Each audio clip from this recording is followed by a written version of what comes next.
Hi, and welcome to the Thursday Nights podcast. And tonight I have two very special guests. I have Mr. William Binney and Mr. Kirk Wiebe.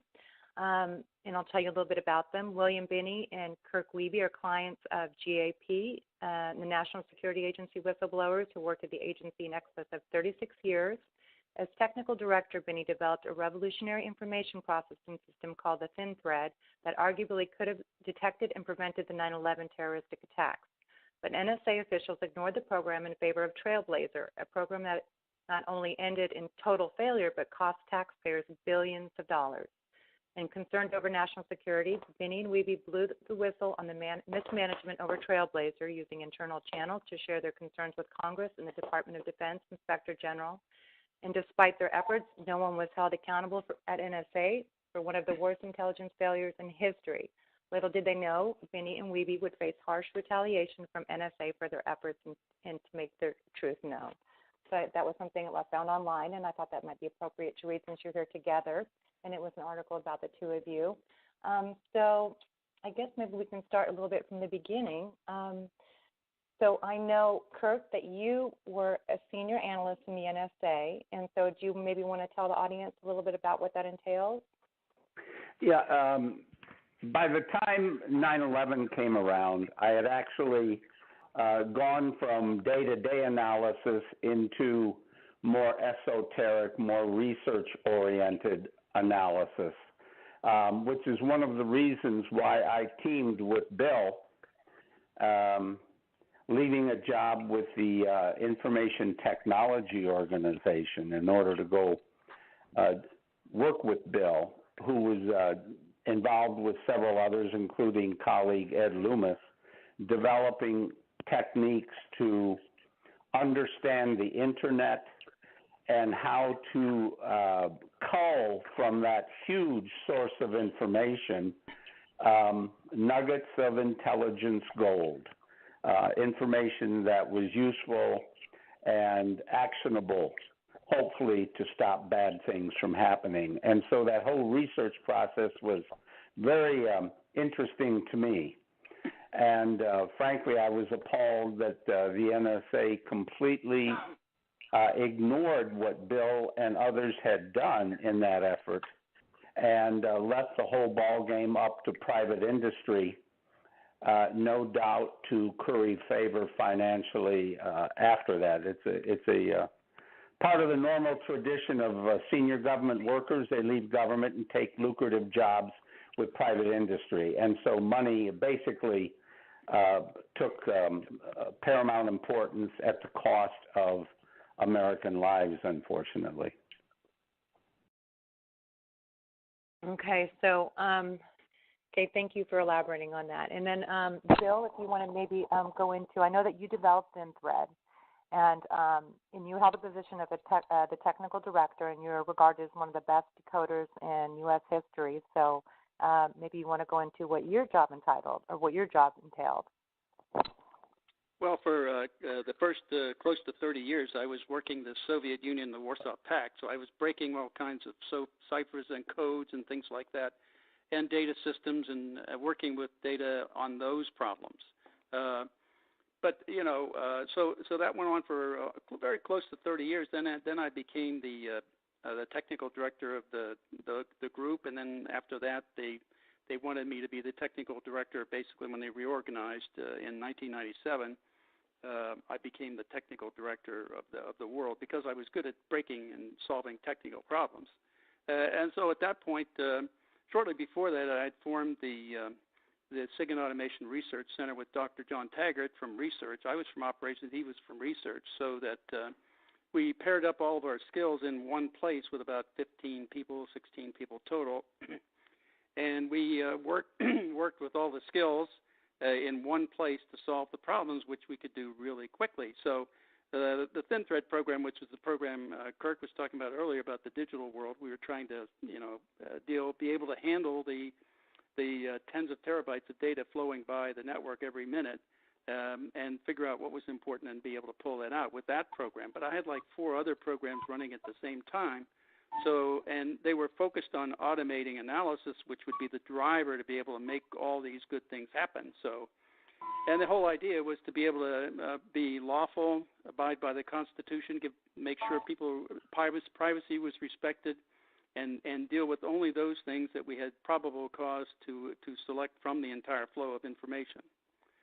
And again, the whole idea was to automate that as best as possible so that we could manage those tens of terabytes. I mean, if you have to look at the content of tens of terabytes per minute, you never get through and you fail immediately. So we designed it to go after the metadata, the connecting IP addressing and phone numbers and things like that would be able to connect people into communities, and that allowed us to say this is an important community to follow.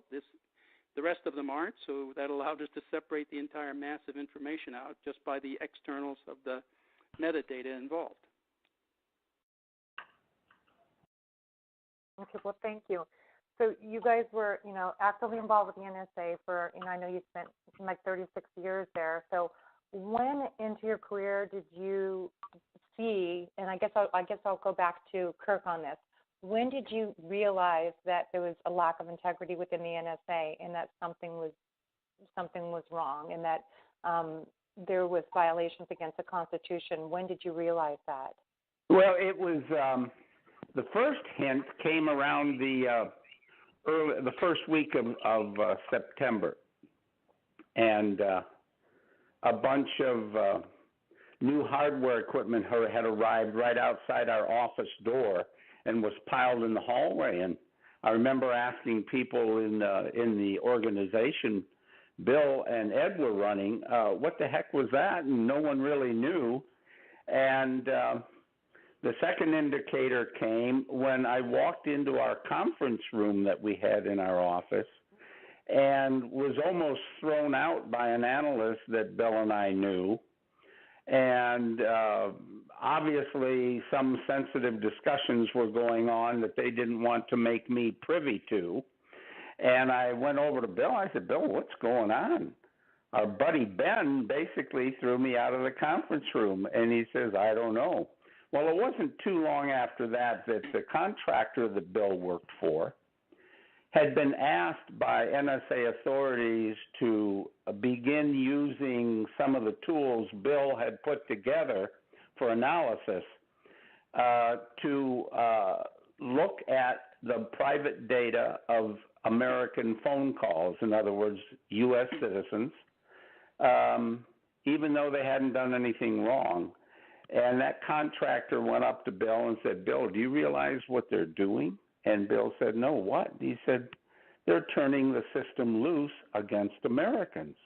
And, of course, when you hear something like that, it's like the worst sin possible because it was drilled into our heads that one does not spy and turn the machinery of spies against the American people.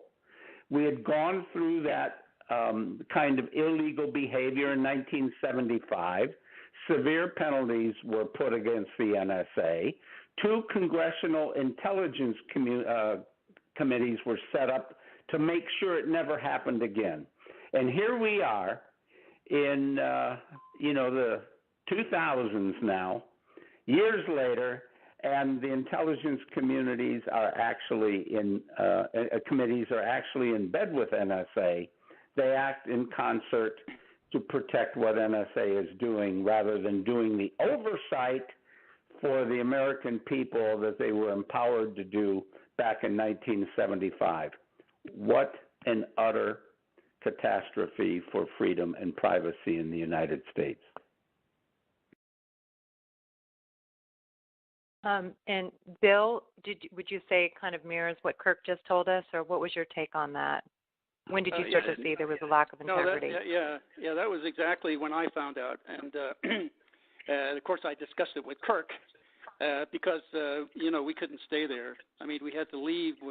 We couldn't be a part and accessories to all these crimes they were committing and scrapping the Constitution in secret and creating basically a secret government within the government. And they got it by bringing in initially only 4 people from Congress. They were the chair and ranking member of the House and Senate Intelligence Committee. On the House, that was Porter Goss was the chair, and Nancy Pelosi was the ranking member. and then Graham and Shelby, I think, were the members on the Senate side. And they brought those 4 people in on the 4th of October of 2001 and gave them a briefing into it, and they weren't allowed to bring any staff or allowed to talk to anybody about it, and they all agreed to these programs at that time. And at the same time, I think they got briefed on a lot of the torture programs and things like that out of CIA too. So I think that once they agreed, you see, they were now co-opted in, and now they had to defend the programs in their respective houses of Congress. And so at that point, what did you decide to do? Because I know there's other key players that we were talking about earlier. Yeah, at that point, I mean, both Kirk and I decided we couldn't stick around for all this, and we decided we had to get out of there as fast as we could. So it took us 2.5 weeks to get out of the place. And we didn't bother going because I knew all the leadership at NSA. I mean, I was basically working for the deputy director at that point. So I didn't think that it was necessary to even talk to any of them because they were all committed to this. Obviously, the orders came from the White House. Otherwise, they wouldn't be. I mean, Richard Nixon got impeached for a fragment of what they're doing today. That's why he was impeached. So, I mean, it was obvious to me that it was pointless to talk to them, that we should go directly to the congressional committees because it was their job, their charter. The committees were created to protect against this.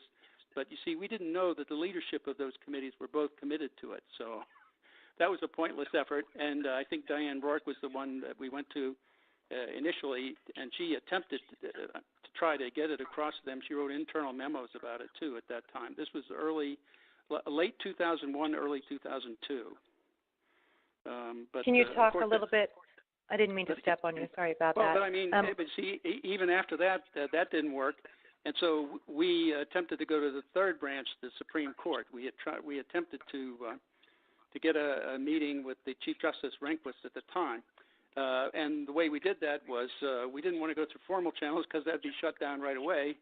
So Diane was basically working with us at the time, and so she wrote a note for the Chief Justice that requested a meeting.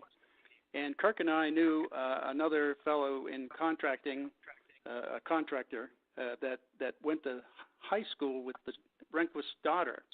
So we asked him to pass the note to Rehnquist's daughter to pass on to the Chief Justice to see if we could get the meeting we were going outside of channels because we knew that channels would stifle it. So, but that didn't work at all either. So it ended up that eventually we complained to the Department of Justice and the Department of Defense Inspector Generals. Mm-hmm. But after that, and also some members of Congress too. But after that, that's when the FBI and the DOJ attempted to falsify evidence to indict us. The only reason they didn't is because we caught them at it, and we had evidence of malicious prosecution, and they dropped us like a hot potato at that point. Yeah, and so I understand, like in 2001, you Loomis, and Wiebe, you and Kirk retired at that point. Yes, that's right. Yeah. Yeah. In October, that was Halloween Day, October 31st. Right? Wow. Well, I guess I want to backtrack a little bit because I do think it's important to go into a little bit about what you created, the Thin Thread, the project that you, because I thought it was so interesting when I learned about it, the surveillance technique, that with the Americans, all the American data would be encrypted, and that that's how it would stay private, and you wouldn't be violating the Constitution.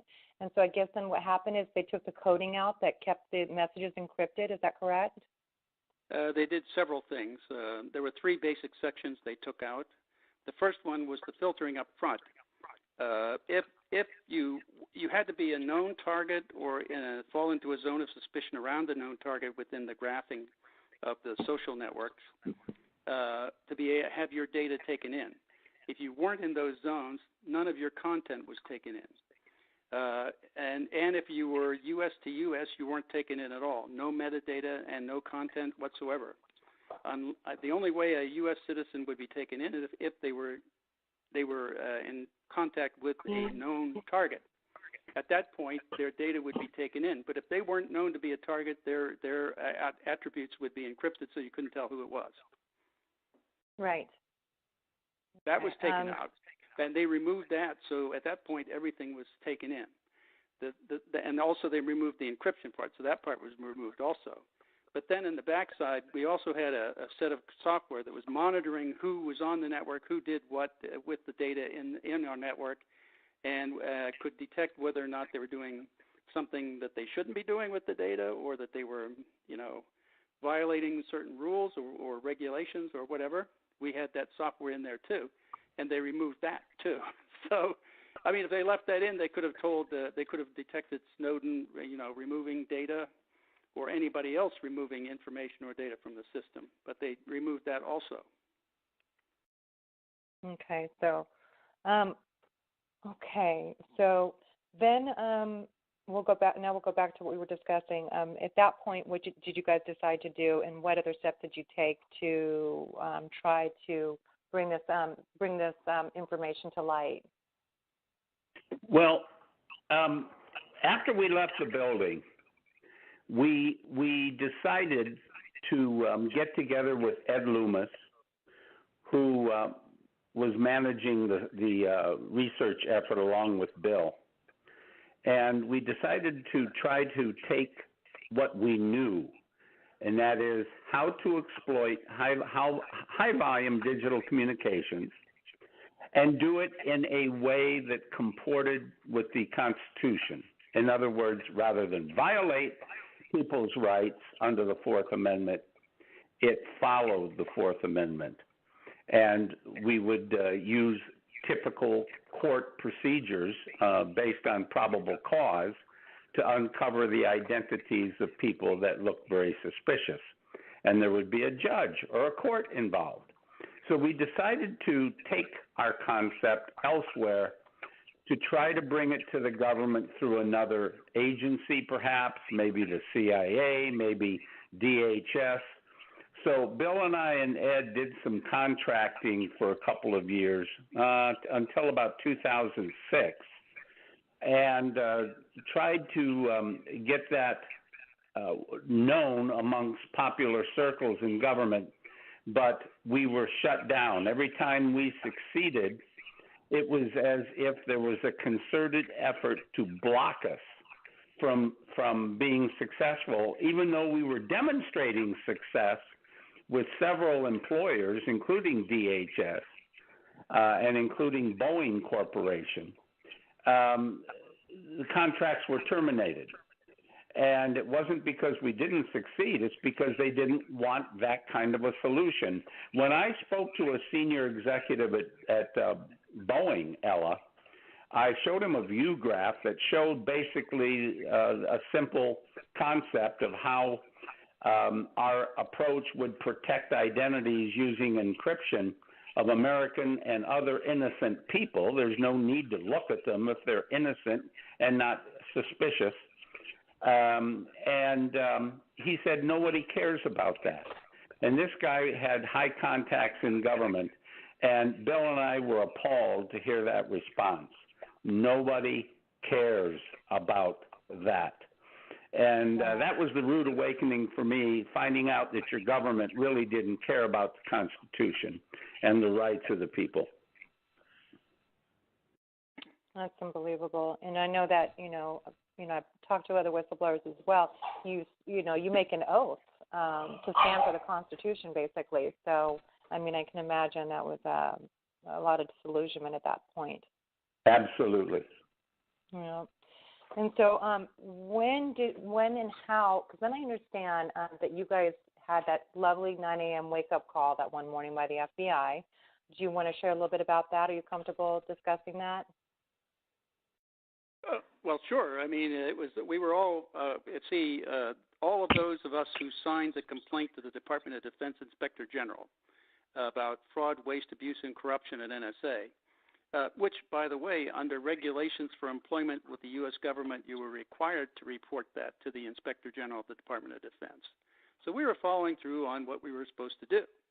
But after doing that, of course, didn't enamor us with the NSA or anybody in the intelligence community. So right after the New York Times article came out in December of 2005, warrantless wiretapping, not so much about the data mining, which was really the biggest part of it. They, of course, were looking around for who did that, and they wanted to tie that to us. Of course, we didn't do it, and they knew that because the Stellar Wind program contained all of our emails, phone calls, and transactions financially, and so on. So, I mean, they could have easily looked in there, and they knew right away that we weren't involved, but they wanted to tie it to us. That's part of the fabrication that they tried to put on us. And so, as a part of that, right after the Attorney General Gonzalez gave his testimony to the Senate Judiciary Committee on the terrorist surveillance program of the president, he only talked about the exposed warrantless wiretapping, only part of it too. And that's all he did. But he knew that we had a reputation for going to Congress committees to tell them the truth, and of course he didn't want anybody doing that. So it was the morning of the second day after his testimony that they raided us. That was the 26th of July at 9 o'clock in our time on the East Coast. We were right all the ones who filed that DOD-IG complaint. And by the way, the DOD-IG gave our names to the FBI initially, as which was a violation of their regulations too. So, Diane Rourke was the other one to sign. Diane, Kirk, Ed Loomis, and myself. We were the ones who signed the DOD-IG complaint. So all of us were raided simultaneously. We were raided at 9 o'clock in the morning on the East Coast, and Diane was hit at 6 in the morning on the West Coast. She lives in Oregon, so. Oh, that's interesting. I didn't know she was here. And so, then I understood that Drake, though, at that point hadn't been raided. It was like 6 months later, apparently, because I know Thomas Drake is a key player in this as well. Yeah. He was the inside man that we mentioned would support the investigation, which he did. He gave them all the original documents, which NSA later modified when they presented it to the inspectors, and that's when they accused them of that. And of course, NSA denied it, and they said, "Well, they've got documented evidence." That's because Tom Drake had given them the originals of the reports of the 5 studies that were done on the Thin Thread program before NSA had them or modified them, and that's what they did before they gave it to the inspectors. So that meant they could lay one against the other and see exactly what they changed. And they knew exactly what they did. And it's all documented in that DOD-IG report as a result of the study. And that's why about 97% of it is redacted, because it catches them in all their lies, corruption, and the fraud and waste. Right. From what I understood, too, I know we're going off on a topic about him, but when they retrieved all those documents from his home, they basically were unclassified, and then they just basically, and from what I understand, they just went to the bottom of it and put classified. Yes, actually, they were actually classified as unclassified by NSA. Right. And what they did was they wanted to charge him with having classified material, so they crossed it out and put a classified mark on it. That was something that really stayed with me for a while. That was something that definitely made an impression on me as well. Well, it's framing people. That's basically what they tried to do to us. They tried to fabricate evidence to convict us and put us away for 35 years, just like they tried to do with Tom. And so at that point, what occurred after the FBI shows up at your house? And there's one thing I wanted to ask about. I thought there was something, I've read a couple different versions, so I'm not sure, that the New York Times article had something to do with the raid as well, and they thought you guys were the leak? Well, yes, but they knew we weren't, from the Stellar Wind program, which is the domestic spying program they started. They knew that already, but they used that as a way to leverage a judge. The judge to get a judge to sign a warrant. I mean, you trump up a charge and make it look really important, so you put the real important stuff up front. So that's what they did. That was in the warrant request, the affidavit. And so the judge didn't know any better. I mean, they're not involved in national security, so they don't have any idea what's going on here. In fact, I went to that judge's clerk and I complained that they were fabricating this evidence afterward, And they asked me if I had lawyers. I said, sure, I got a couple of them. But the point was, I was started at that point to assemble evidence against the U.S. government, the Department of Justice, for trying to fabricate evidence against us and charge us and indict us and put us in jail. And so when they attempted 3 times to do that after the raid, the third time I'd had it with them, and so at that point I just unloaded all the evidence I had on a phone call to Tom Drake because I knew his phone was tapped. So I did that so that the FBI guys recording it and listening to it could hear all the evidence I had. And I told them that I was ready to charge them with malicious prosecution when they took us to court under this indictment that they were charging us with, because our lawyer told us they were going to indict us. So after that, I just hung up. I didn't say anything. I was just waiting to see what happened, because I was pulling their chain. Okay, I knew who they were. I knew how they operated. So I did that, and I waited. And then all of a sudden, Kirk and I are offered letters of immunity a month later. Our lawyer tells us we're offered letters of immunity, unsolicited, by the way. Yeah, and so we still got copies of those letters, too. And then from what I understand, too, even like Obama reinvestigated this, is that correct? Well, he kept the investigation on Tom going, yeah. That's what, it was just towards Tom. I wasn't clear about that. After they dropped us at the end of 2009, early 2010, they kept Tom's thing going. Because, see, Tom was still working for NSA, so it was easier for them to try to fabricate evidence against him than it was against us, because we'd been retired for 6 years at that point. Right. So we didn't have access to classified data. So anything they would do there would look really silly. But Tom, on the other hand, who was currently, at the time, was working for NSA, they could easily do that, they thought, and they could fabricate that and charge him and get him convicted. Well, the problem was they got Jim Bamford came in as a friend of the defense and did the investigation, and found that they put the same information, fundamentally, almost all of it, that they were charging Tom with. They would put it out. NSA put it out on the web as unclassified.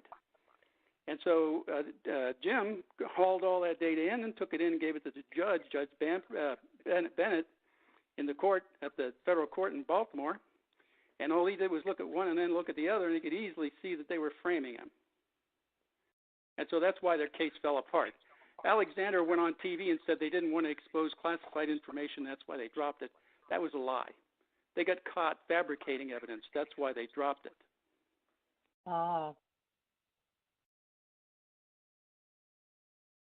Kirk, do you want to add to any of this information?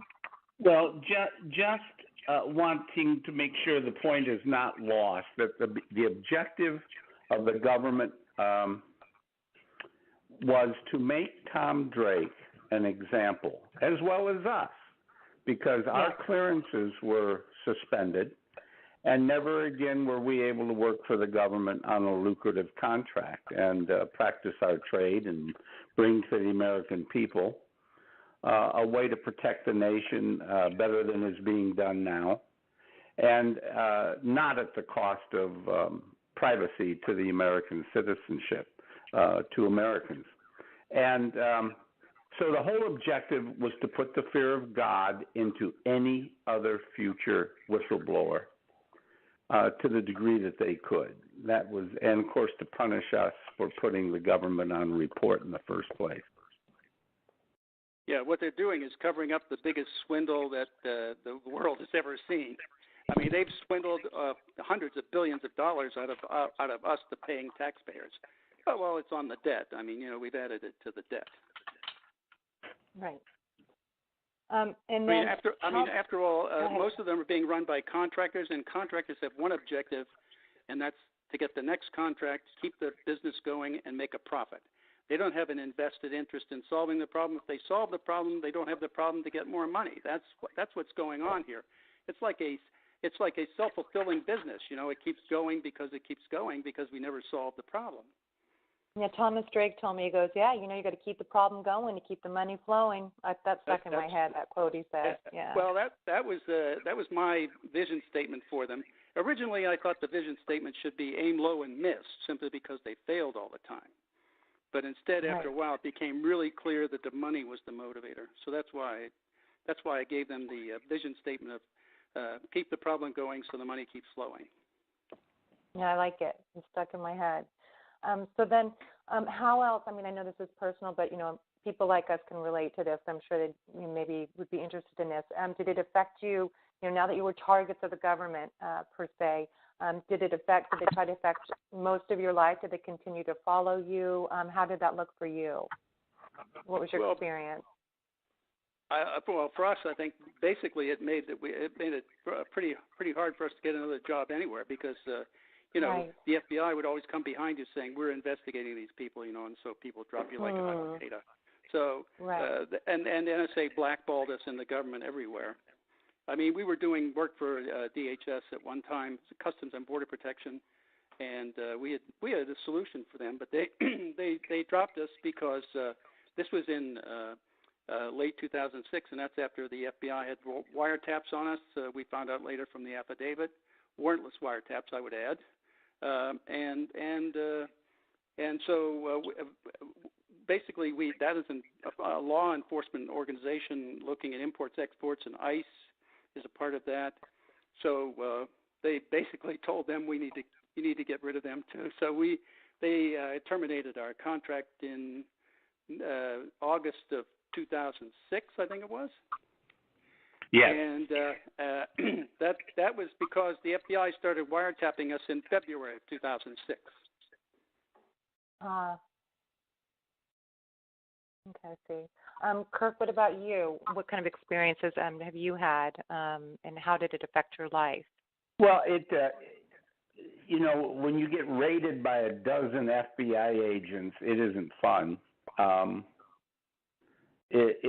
think it temporarily set us all back, all of us who were raided, back on our heels for a few days.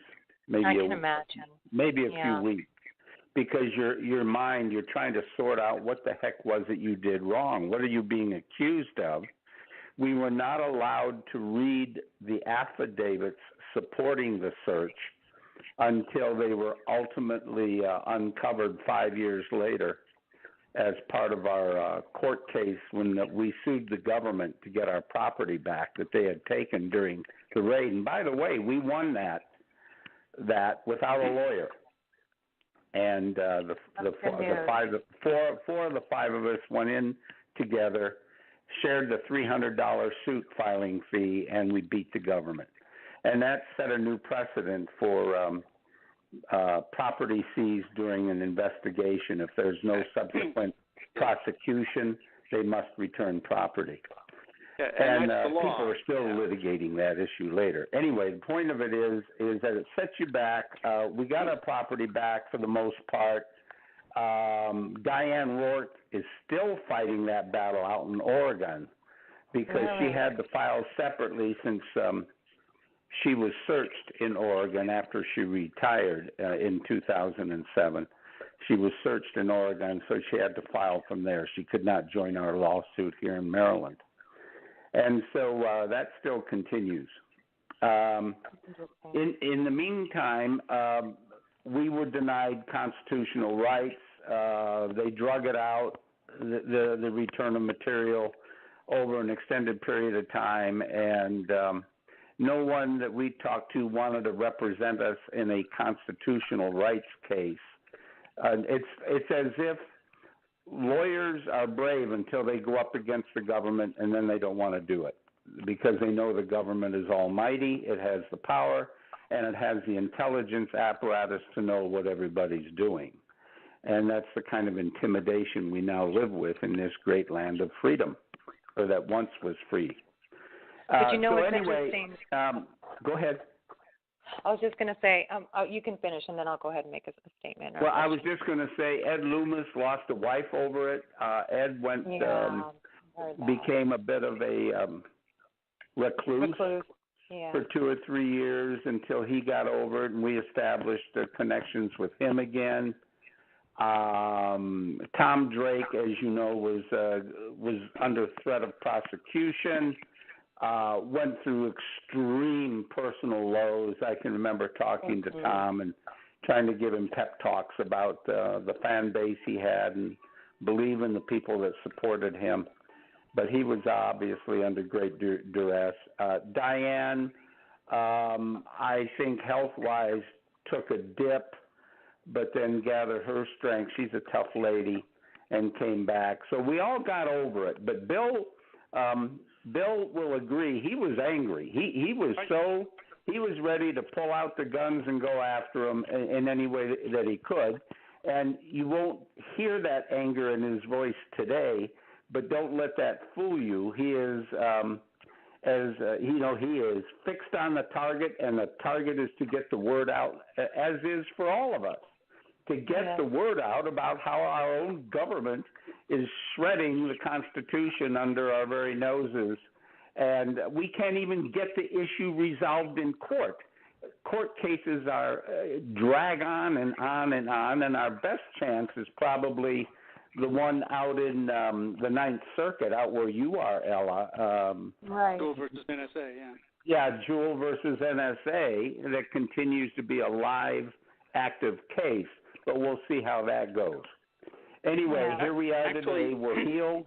We have never let up, except for the few weeks we were back on our heels, and then we sued them. We got our property back. And so generally life is good. We don't worry about whether they monitor us or not. We're not overthrowing the government. We're not trying to. We're working to support the Constitution. We're public about that, open about that. And there isn't anything that we need to keep quiet, except we won't tell anyone how to do this kind of intelligence exploitation the powerful and right way, because they'll turn it against us, as they have with what they're doing right now. And that's what Snowden kind of researched you gentlemen and realized what worked and what he saw what didn't work, and so he took the information he deemed from you and applied it to himself and realized what he had to do it a little differently. Yeah. Exactly right. But it was interesting when I was doing my research on this topic. Even the White House lawyers were against this. They call it the Stellar Wind, was also known as the program, I guess. And even they said this is violating laws. And I heard they were searching and searching, trying to make it legal in some aspect. And that the attorney generals refused to sign off on it. And one of them, like an hour later, ended up in the hospital for refusing to do that. Yes. That was unbelievable. And that's why they kept it all secret. That's what Senator Wyden was complaining about, this secret interpretation of Section 215. And even Sensenbrenner and Leahy, the ones who wrote the law, said that the Congress never intended them to be able to do what they're doing. So they're violating the intent of Congress. That's another felony, So, but what's another one when they commit billions of them every day? Yeah, it's unbelievable. These are egregious crimes, and But when I was also doing research, I realized there was quite a few people involved that really felt like this was wrong, what was going on, and so more and more names seem to keep. Tam, I guess a man named Tam. I guess he's the one that actually went to the New York Times. Yes, he did. He was the lawyer at the DOJ writing up the request for warrants from the FISA court, the Foreign Intelligence Surveillance Court, the secret court. And so when he was writing it up, he could see that they had wiretaps and read emails of other people. That's where they were getting evidence from that to submit to get a warrant request from the court. Well, you're committing a felony if you do that before you get the warrant from the court. So that's why he went to the New York Times. He just couldn't take it anymore. Yeah, and I guess that's kind of, but I guess Bill clarified that they knew that it wasn't you guys that actually leaked the documents. It was just an excuse. Yeah. That's right. And you notice that they never went after Thomas Tam legally, like they did with us. The reason they didn't want to go after Thomas Tam, because he was the guy responsible to write up the request for warrants, and he would have testified in his court case that they were violating the law. And so, wouldn't you like to sit on the jury of his trial when they came in and saying we're going to charge this guy with the crime of exposing the crimes we're committing? That would be a lovely jury seat. Yeah, that would be definitely. So that's that's why he wasn't. Okay, I wasn't sure how that played out, and I saw an interview on him as well. Yeah. Okay. Well, that makes sense when you put it that way. So I guess then, what else? Other topics. let's just maybe go into what good, this is a question, we talked about yesterday, what good came out of it? And I know you set some precedences already, so you've mentioned that, but what good came out of it for you or for the people? What do you feel about that, or how would you express that? Well, I think it's very slowly coming into being exposed through the movie Snowden, also a movie about me that's coming out in February of next year in the U.S. It's called A Good American, and it explains all the stuff of how we got to this surveillance state, all the things that the Thin Thread program was doing and how it got there and how it worked so that people could better understand it. And it's done in a movie in a visual form so that people can see how it would work. So it conveys that meaning, and I think it will add a lot of understanding. And then the Snowden movie by Oliver Stone will show the impact on people and in their lives, that even though they don't know this is going on, this is really what's happening. And so I think that the two of them together will give the background and then the impact. I think that people, once they see those movies, will begin to understand much better what kind of an evil government we really have now. And some of us know it's much deeper and darker than that, too. So, yeah. It is extraordinary that this can be going on. And I know that a lot of people in the government don't know what's going on. And even like the president, it sounded like when there was all this going on, when they were, when the Attorney General was refusing to sign off on the program, that when he was taken to the president's office, he said the president didn't even seem to know, he said that, I forget who it was. Oh, who was it? Comey. That was Comey who went to the office. Yeah. Okay. Ashcroft was the Attorney General. That was the hospital visit in 2004. Right. Yeah. Right.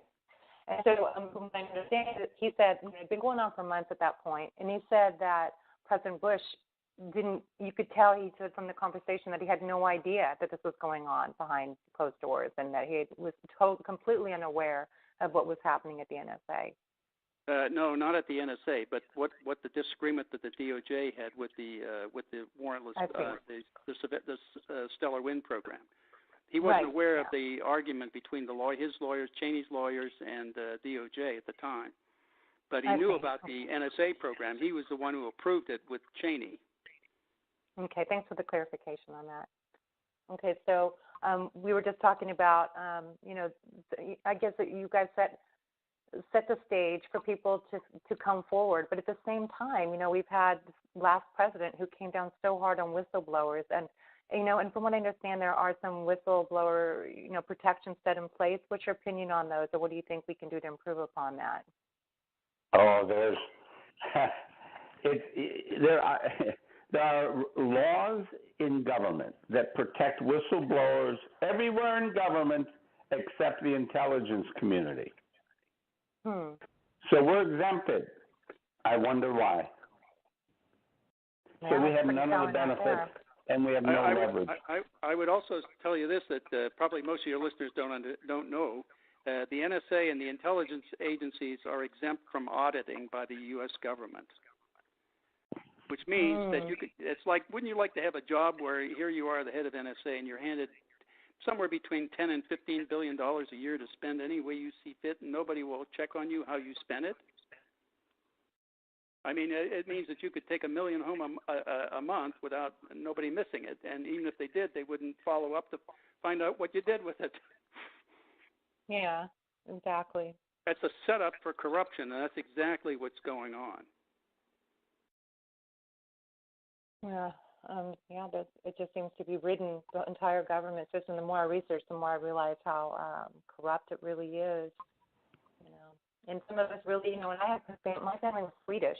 They came here with such ideals of what America was, and they were more patriotic than most Americans. And a lot of people who come to America are that way. They believe in the values of America. They have to learn the Constitution. I think a lot of immigrants know more about our country than even some of the Americans in order to get your U.S. citizenship. So, and then I grew up with that kind of patriotism. So it is very difficult to, understand and accept that this is really going on. Did you say, Ella, your parents were immigrants? Yeah, from Sweden, yeah. It's interesting. My grandparents were all from Sweden. Oh, really? Hvala du svenska? Yeah, hej då. Lite svenska. Lite svenska. Lite svenska. Yeah. Du bra. Ja, bra. So did you have engineers in your family? Because my dad was pretty welcome being an electronic engineer. He, NASA took him in as a contracted. So I know there's a lot of engineers that come over from Europe. Yeah, my grandfather, who immigrated, was an engineer as well. Yeah, there's a lot of engineers from there. There really is. It's interesting. Mm. So anyway, so as you know, when you grow up with those ideals, it's pretty, it's heartbreaking to come to that realization that this is the way it is, But I still think, the Constitution is there, and we need to figure out a way to, as you gentlemen know, trying to uphold this Constitution and try to right all the wrongs. And is there anything else that you think really helped, or through your action and your courage of taking this on and trying to bring it to the public, any other points you want to make that really helped? And we know you set the precedent and helped other whistleblowers come forward, but what else would you might want to add? Well, I would add that while we're helping educate the average person about these issues, we're making absolutely no headway in the political arena. We've been invited to the Hill to talk to staffs of Congress people, but nothing changes, and we're never even invited. Do you know that we have testified in front of the Council of Europe? We've testified in the British Parliament. Bill's been there, in the Austrian Parliament. And we've had discussions with other parliamentarians from various EU countries, but not once have we actually sat down with a committee of Congress or a congressman to discuss what we could bring to the government in the way of fixing what is now a constitutional crisis involving mass surveillance and denial of rights. Never once. I would only add that I also testified to the German Bundestag. And when I did that, the intelligence committees of the U.S. sent representatives over to listen. And, I looked at them and I said, hey, I'm only 20 miles up the road. Why don't you give me a call? I'll come down, Instead, they send them all the way to Germany, Berlin, to listen to my testimony. That tells you the kind of insecurity and corruption involved in our own government. Right. Well, what I guess my next question to you, and one of the last couple ones I have for you guys is, what do you think? I mean, you kind of already answered it, but what do you think about the current NSA and its workings and its protocols? Has there been any improvement now, or are they just going deeper and darker? Well, I think personally, I'd say they just like to stay deeper and darker. One of the good things to come out of this latest, just recently, they had there was a compromise of the source code for all of the hacking tools that NSA had out of the tailored access office in NSA. Those were the software, that they would use to hack through firewalls, operating systems, networks, switches, servers, and all around the world. And they tried to portray it. They arrested a fellow here recently for compromising some things. And it looked like this was a second Snowden that I thought existed within NSA. But the point was, they knew about these weaknesses for many, many years, and they've been exploiting them so they could look into anybody. It's not just it wasn't just for Russia or China or anything like that. It was for everybody, because anybody that used any of those systems, the operating systems, firewalls, or so on, they were all vulnerable to this attack. So. And the point was, they left those things in place and didn't move at all to fix them, which meant they were leaving everybody in the world vulnerable to an attack. And that meant that's how the things like the OPMs got hacked for all those millions of citizens who were applying for clearances. They got all their data taken. And then other attacks and exposure of data around the U.S., they've all been happening, and in fact around the world. That's because they knew about all these weaknesses, but they left them in place, not counting the ones they built in, either through in the encrypt systems or in the systems themselves. But the point is they left them in place, so they left us all vulnerable. And now they're using the fact that we're being attacked to drum up, cybersecurity and get much more money there for that, to do the protection. And now that they've been exposed, hopefully they'll fix them, and then we'll become a little more secure than we were before, and we maybe won't get attacked as many times. But they're using the process they've been using all along to basically swindle money out of the population. So it's been a swindle all along with these intelligence committees and communities. Mm-hmm. This was what Eisenhower warned about in 1961 when he left office, warning us about the military-industrial. Well, it's the military-industrial intelligence complex now. So that's what he was warning us about, and now it's come to pass. Yeah. The other thing I would say or add, Ella, is that it's shocking to hear attacks in Paris of the size and type that we've seen. Same with Brussels. Same with the Boston Marathon, Fort Hood shooting. A whole raft of what I call failures. And what I mean is NSA failed to stop any of them. Any of them. That is shocking. The whole reason NSA exists is to stop threats to the security of the United States and the safety of the American people, and they're failing miserably. And every year they ask for more money, more access to data, and they continue to fail. And they continue to argue, well, we're failing because we don't have enough. No, they're failing because they're dying on too much data. They can't pick the needles out from a monstrous haystack. And this lunacy of collecting more and more and more about innocent people is ridiculous. The whole effort needs to stop and get redone so that we focus on those with the most suspicion of committing crimes and terror against people all around the globe. NSA's mission isn't just to protect the United States, by the way. It's to produce foreign intelligence. So any attacks on Paris and Belgium are also failures of NSA. Just wanted to add that. Well, thank you for that. And I know Karen Stewart, who is also an NSA whistleblower, and both of you are familiar with her, she agrees. She said the same thing about the NSA. Yeah. Yep. Okay, so then I guess, as you know, we have quite a few targeted individuals on the call, and I had a conversation with you, and you guys both believe that this is true and that this is happening to us, and maybe you might want to tell them a little bit about what you do know, because it's nice that people that are credible, that have been, that are also whistleblowers, but on a much larger scale, that you believe us and that you realize this is real. So do you guys want to add anything to that? Well, we are, Kirk and I have agreed to look at data that's being compiled by some other TIs, and they're looking at the community around the world and trying to gather information.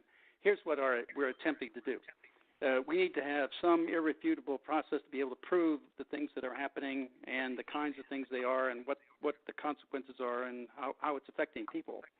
So we want to first assemble all of the information that people have, not emotional or feeling, but just the basic facts. What is happening and exactly what is it? Not burying it in any kind of emotion or anything like that. We're just trying to assemble the basic facts from people, and then we those are the things that are affecting people, specifically how they're being affected.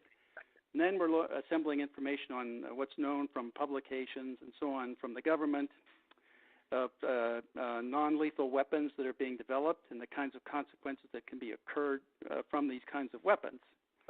So then we'll try to be matching the one with the other, right? And then we'll be putting together ways and means of looking at the spectrum that these devices operate in and seeing how it would be possible to detect and verify that these things are occurring. So, and then finally, we'll try to put together recommendations on how people should proceed to prove what's happening to them specifically, with evidence and compiled evidence that can be taken into a court of law, and done in such a way that the methodology is not challenged because you're not bringing any emotion into it. It's a straightforward process of documenting events and happenings and evidence. So we're trying to pull it using the discipline that we use for our data analysis and so on that we've experienced for, Kirk and I for over 40 years now. So we're trying to imagine that you would. And bring that into this process to make it a scientific process that's a reliable process and demonstrable in a court of law. Yeah, no, a lot of us are very grateful for that. And I'm just curious, how did you come to find out about targeting? And, how did you find out about it, that there was this even darker targeting process going on with people, this darker program? Well, I was invited by over to Brussels for a for a conference by right. God, I've lost his name now. I can't remember certain things. When you want to remember something, you can't.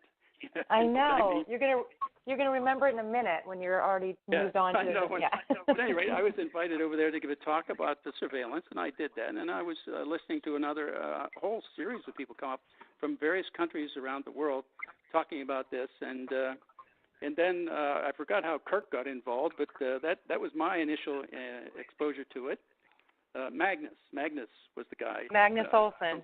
A Swede. Sweden. He's a fellow Swede. Yeah. Yeah, he invited me over, so that's how I got involved from my side. And then I think I talked to Kirk about it, and then somewhere, I don't know, Kirk, you and I got together on something. I can't remember. Yeah, well, what happened was Phil up in Connecticut. What's Phil's last name? He has a radio show and TV thing up there. Huh. I'm not sure who that is. I know a lot of people in media, but I'm not familiar with. Yeah, Phil. This Phil guy Marie. hosts a show. Phil Marie. Phil Marie. That's right. If you look up Phil Marie, Marie, he's out of Connecticut, Natick, Connecticut, or Niantic. It's one of those. Okay. And but he originally lived in New Hampshire, and that's where his targeting. He's a target where he first began to be targeted, and it's followed him down into Connecticut. So he's interested in helping this whole thing as he can. And of course, once we get the survey ready to send out, Ella, you'll be asked to help distribute it and get it out there amongst the population of people who believe they're being targeted. We need that input. Yeah, we will do. Thank you so much for that too. I mean, I can only just say thank you, and I know everyone else is grateful too. And it's just nice to be believed first off, by credible people, and then to have people actually supporting us and willing to do some work to try to help us, and help us approach it in a way that's going to be effective. We're beyond grateful. So. Well, I think. Go ahead. I was going to add one thing though. As a part of this though, we have some questions in there that deal with the environment because we have to eliminate that as a potential cause. Like if you're next to high-powered tension lines or some kind of generator like microwave towers, or if you're in the line of a microwave or things like that, that can also affect people. So you need to be able to eliminate that as a potential possibility, or, in the case of the testing, you should be able to verify that is an issue if it is, Right, either way. whether it's just enough, yeah. Right, that's right. Makes sense. Okay. Well, thank you again for that. So would you guys, I know we're at the hour mark right now. Do you mind taking a couple questions before? No, I'd love to. Sure, that's all right. Go ahead. Oh, great. Thank you. Okay, let's see here. And I'm going to remind everybody, please keep your questions brief and try to keep it on topic. And again, the support call will roll on in a little bit. As soon as our guests leave, we'll go ahead and have an open discussion. But just right now, please remember to stay on topic and keep your questions short. Thank you so much ahead of time. Okay, Southeast Missouri. Hi, Missouri, you're on the air.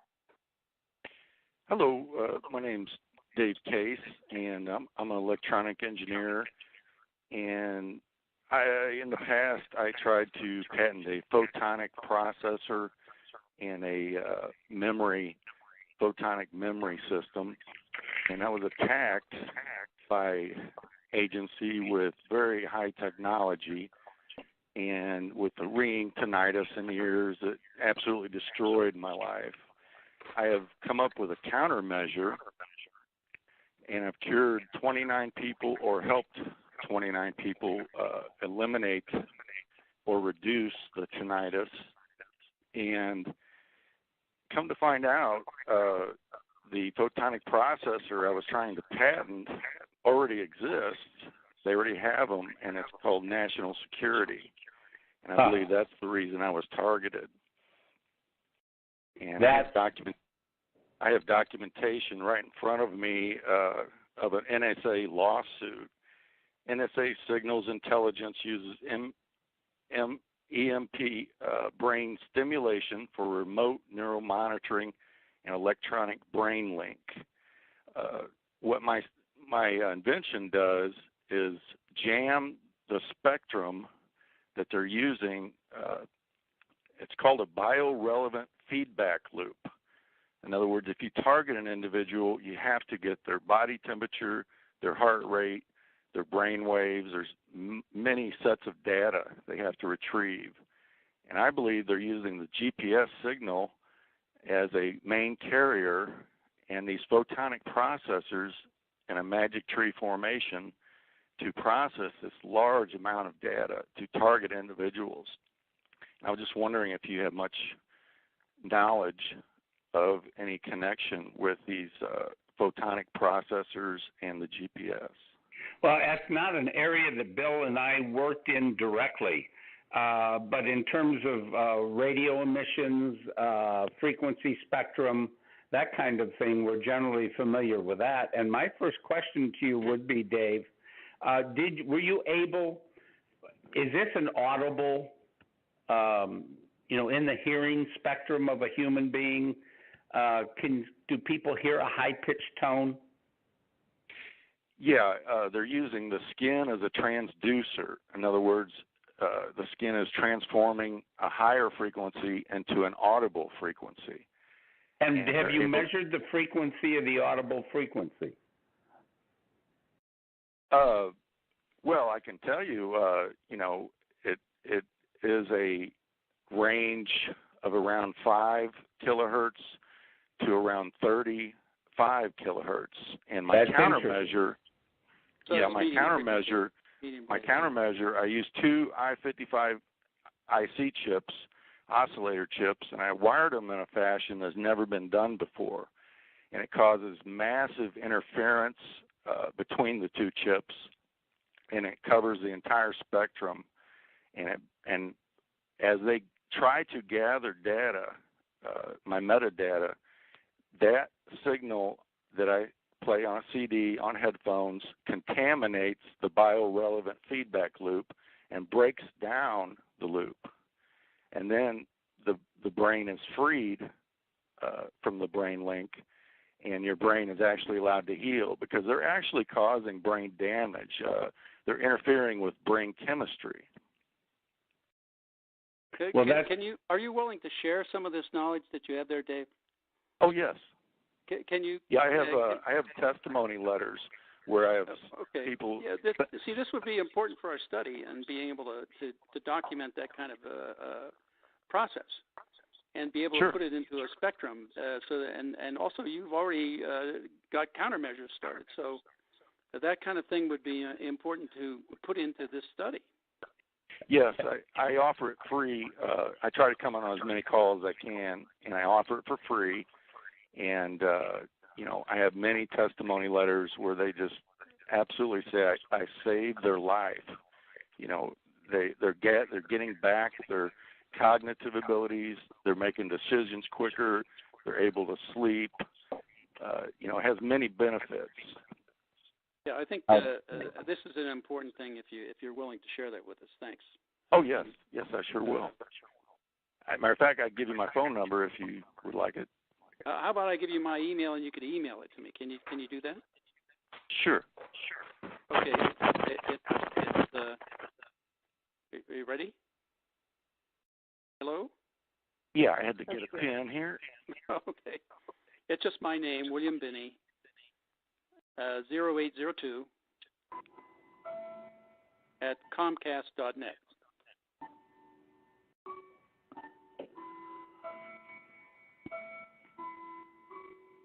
Someone's got a William. You say William Binney. Yeah, you could spell it. WILLIAMBINNEY 0802 at comcast.net. Okay. Well, thank you, Dave. Go ahead. I was just going to say, if anybody does want the CD for free, I was going to give my phone number out real quickly, and I'll get off the call. It's 573-300-1579.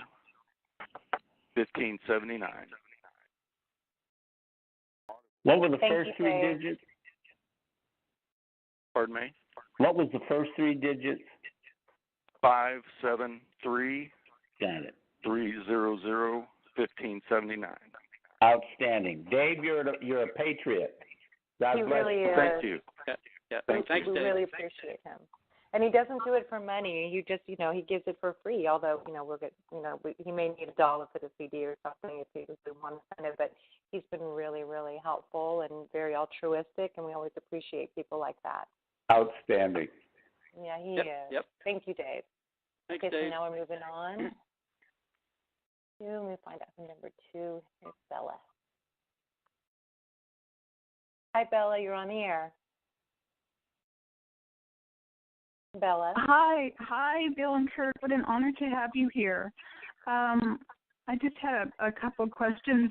Can you give us an update on Jewel versus NSA and your civil rights lawsuit? Jewel versus NSA is still going. Okay. They're still. It takes a long time in a court. This has been going on since 2006 or something like that. So, but the good news is we've got other court cases going too.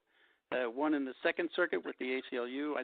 I'm not sure what's happening to that one now, but one in the Third Circuit with another lawyer that used to be in Pittsburgh. Now he moved down to Tennessee, but that was still going. We've got achieved standing there, and that was still moving forward. And then another one with the former mayor of Salt Lake City in the 11th Circuit Court of Appeals.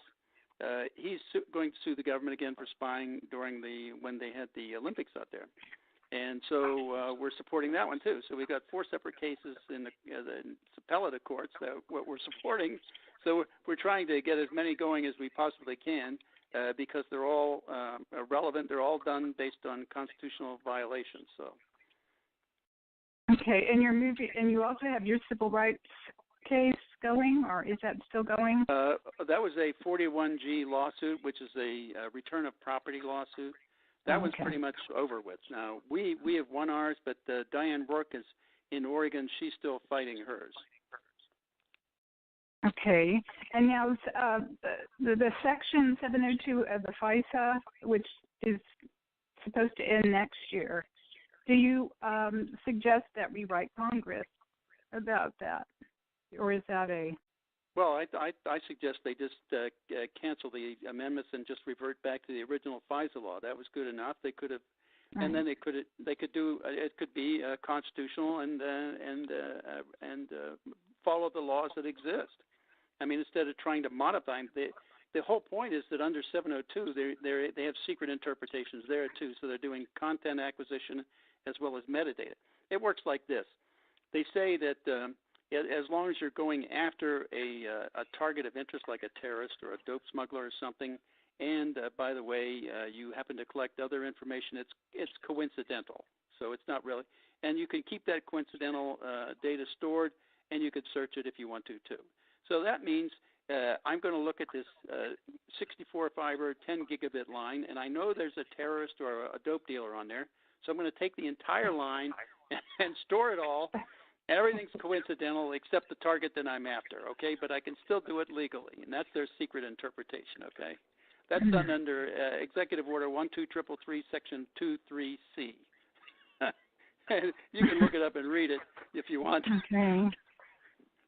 So it's due to expire, but I mean, is Congress going to do anything? They seem very much vested interest or leaning there's an towards awful that. lot of money in this, and there's a lot of businesses in different congressional areas, that support a lot of jobs, and their constituents get money through these programs. Right, So right, yeah. They have a vested interest in keeping a lot of this going.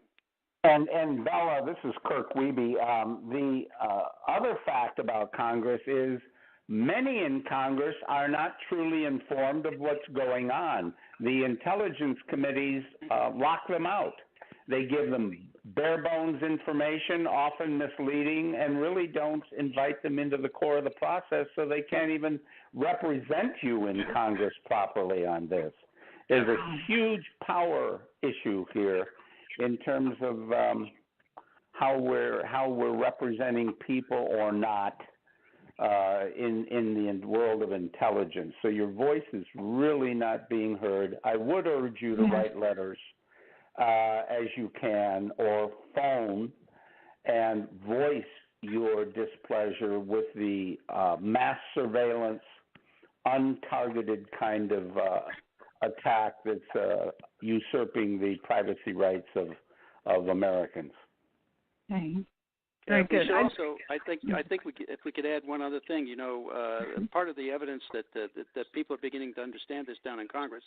In 2013, shortly after the Snowden material started to get released, Representatives Amash and Conyers in the House of Representatives started a coalition of members, both Democrats and Republicans together, to try to pass a law to unfund these NSA activities. And when they did that, they solicited inputs, and we were supposed to go down there and brief them. But when they put that on the congressional record, that we were to go there and do that, why President Obama called a meeting of all the Democrats in the House at that date and time. And so that canceled the meeting. And then their voting on the bill was like 4 days later. And when they voted, they lost the vote by 12 votes. So that's how you sabotage an effort to do something constitutional. Now, Bella, one more fact just to address your question was, what's the status of Juul versus NSA? And I will tell you that in February, the judge in the case gave permission for the electronic EFF, the Electronic Frontier Foundation, to proceed with discovery. Never before had a court case reached that point where they were able to demand that the NSA produce data that the EFF lawyers can look at. So that's what's in progress right now. That's excellent. Now, whether or not NSA will give them the correct data is another question. Right. I don't know if either of you gentlemen know of Chalmers Johnson, who wrote Sorrows of Empire and Blowback. I don't. I don't. I recommend those books to others because he talks about this history and our current situation and how dire it is, that we need to renew civic consciousness and to find ways to do that. Sure. Because any attempts to reform, are being thwarted. I was looking up all the whistleblowers, and there's not one that was given a fair assessment. So, anyway. But I appreciate you, gentlemen. You're awesome. Well, I think we were given a fair treatment by the Department of Defense Inspector General's investigators, right? But they wrote up the report. It's just that the Inspector General there at the DOD deep-sixed it and went along with redacting virtually all of it. So that and they kept it in secret. So they basically covered up the issue. Yeah. Okay. Thank you so much. Thank you, Bella. Thank you. Thank you, Bella. I'm going to go ahead and mute you. And the only reason I'm not going to unmute one person is because you already asked a question, and there's quite a few people who want to ask. So sure. Okay. There's one person. Oh, here he is. This gentleman, his name is David Voigt, and he's been a real hero, and he also was involved in the military, and I'll let him speak for himself. Hold on 1 second. Hi, David. You're on the air. Good evening, gentlemen. I'd just like to start by saying what an honor it is to talk to you. You guys are my personal heroes. I work with the TI issue, and I can't imagine trying to attack this problem without the efforts that you folks have done. Like you said, my name's Dave Boyce. I'm a former naval officer. I'm a graduate of the United States Naval Academy. I have a degree in control systems engineering and worked as electronics warfare with cryptologic technicians and in nuclear engineering. I found out about this program somewhere around 2003, and then started pulling the string on it and found out, it's true. The stuff that the TIs are claiming is true. It's a standard, pre-planned response for discrediting someone. The same sorts of stuff that happened, during the MK Ultra program. They've gotten all the things that they were looking after, and they've continued on and funded new projects. And so I just wanted to, talk with you guys, and I heard you on Phil Marie's show, and I was so glad that we had folks of your stature that you had been exposed to this topic and knew a little bit about it. So I just want to say thank you for what you do. Well, I think we want to say thank you, David, for what you're doing. If there's anything if there's anything you have in terms of documentation, David, that would help. Well, actually, I looked at this, and I looked at where my skill set was, and I kind of used the standard engineering process. What do I know? What am I trying to learn? What do I already know to be true? And I attacked this problem from a sociological and psychological approach. And it's kind of a unique solution. I use the comment sections of various websites with the knowledge that, there's this mass surveillance system in place, that people don't know about it. And if I make comments, the people who are receiving them may not know that this program is in place. During the Vietnam War, there was a guy named Jeremiah Denton, and famously he was the one that linked torture as he was interviewed. And that's what I kind of tried to do, was send a signal to the public using kind of a convoluted process. And so an example here, there's a representative named, I think it was Hank Johnson out of Georgia, that asked this odd phrased question. If you look at YouTube, it's just such a weird thing. He asked this admiral, something about, kicking the Marines off of the island of Guam for fear that the extra weight would cause the island to tip over. Totally nonsensical statement. But my approach was, I would make some comments on the internet that could be recoverable, with some of the modern technology. And then if someone were to say it publicly, there would be no way that what I wrote did not correspond to what that person said. So it's right. I got hundreds of situations. It's like a Rube Goldberg machine. If I have 16 disparate ideas, there's for each idea there's maybe one chance in 100,000 that occurs on any given blog. When you add them up, the probability becomes an infinite power, that there's no chance that what you wrote on the internet did not result in somebody mentioning that in a public menu. So, wow, I've got quite a few of those.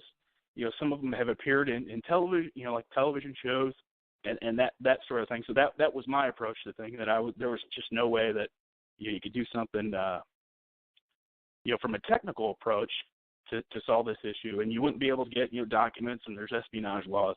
So I kind of looked for where there was a spillage of this technology into the private sector, tried to get them to come after me with this targeting process, which I was successful. So I could learn a little bit more about it. I knew maybe they would try to take physical control of someone, take control of your romantic life, and, just the same sort of things they talk about, the one hop, two hop, what is the social mapping of the target look like, and provide, kind of all the tools that are necessary to, complete a targeting program, and it kind of works. So that was my process. It wasn't, I didn't go from a getting raw data. I went from a process where you could kind of recover the internet comments, and some of them have been published publicly. Very interesting. Have you had any physical manifestations? Yeah, and that's what I was going for. I wanted to get into the program, and yes, it's if you have no background in this technology, there's a playlist called Tech That Can Hack the Brain. It's on the TED website. There's also a guy named Jack Lamont out of the University of California, Berkeley, that does basically brain hacking using functional MRI. And I started. I got the tactile sensation. And starting in 2012, and it's exactly like what they use with the modern prosthetic limbs. You can feel temperature, pressure, wetness or smooth, rough, and it's a pretty good. It's a remote program, and it's exactly like the targeted individuals claim. It's no touch torture. You can provide the sense of smell. You can provide audio information. And it's a perception warfare weapon. And all of it is to mess with your mind.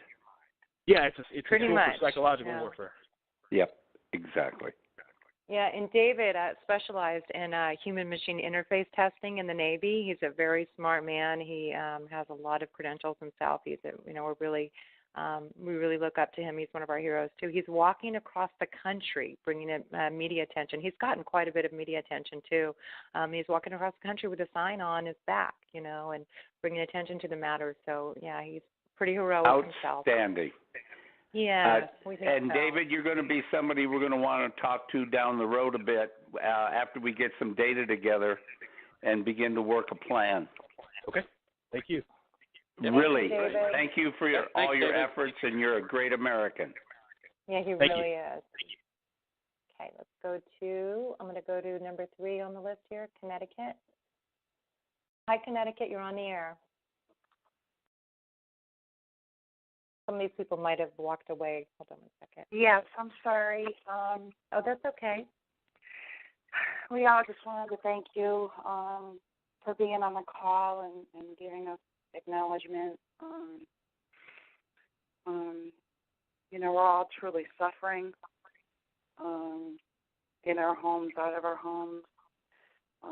Some of us have things in our bodies that we shouldn't have, which I'm sure you're aware of. Yes. And I just wanted to say God bless America.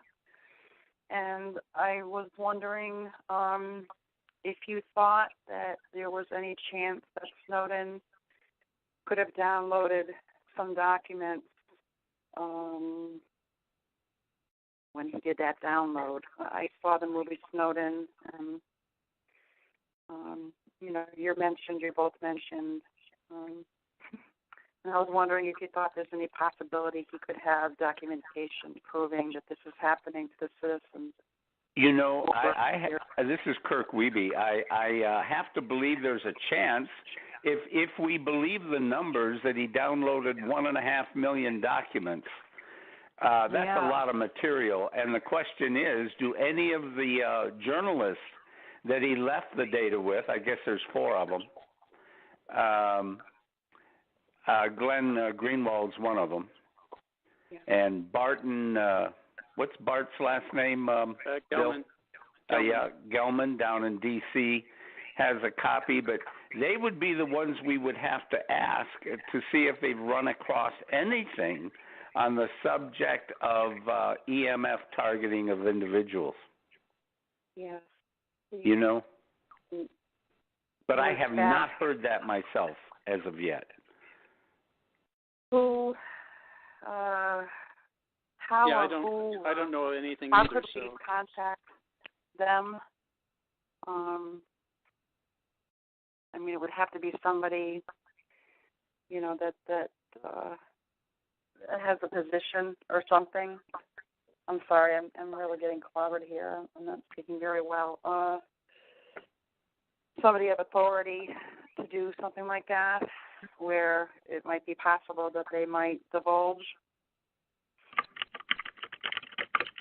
information. Something we should think about.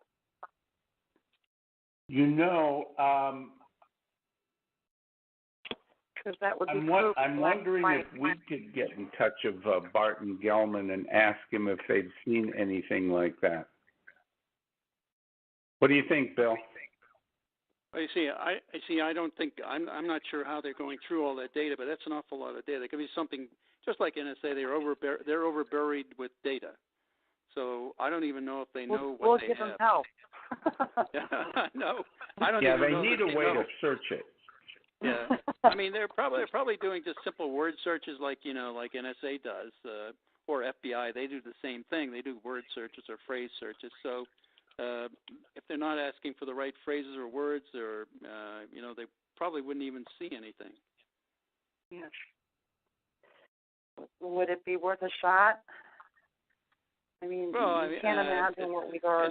If we could have a reliable set of words that would be, reasonably give us some reasonable expectation of finding some of the data, then it might be worth asking. But it'd have to be something that would be, unique enough to pull something out. Otherwise, you could get like NSA does when you do it, or like when you do a Google search, you can get tons of material and you'll never find it.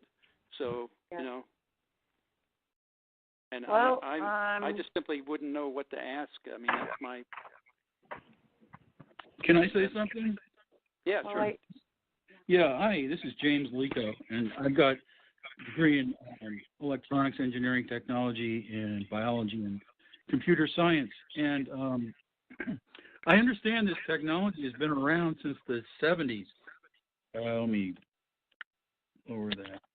Since the 70s, and it's been used for, I think, first for spies in the field, and since then, I guess it was used in MK Ultra, and now it's used to attach to innocent people in their homes, and it's like, if you can imagine, radar beams attaching to someone's head and following them around. That's pretty much how it goes.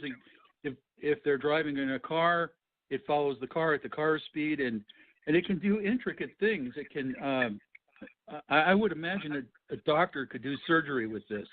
It can go into their body and access specific organs and do, I don't know, whatever they do. It's torture, but a doctor could probably do surgery with this. And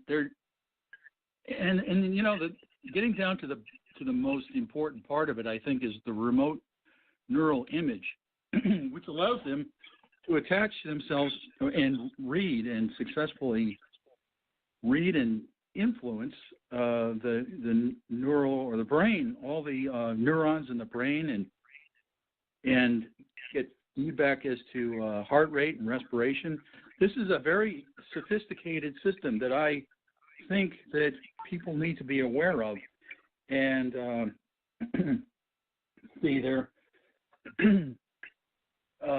they can. The most important thing about it is they can see through my eyes and they can hear through my ears.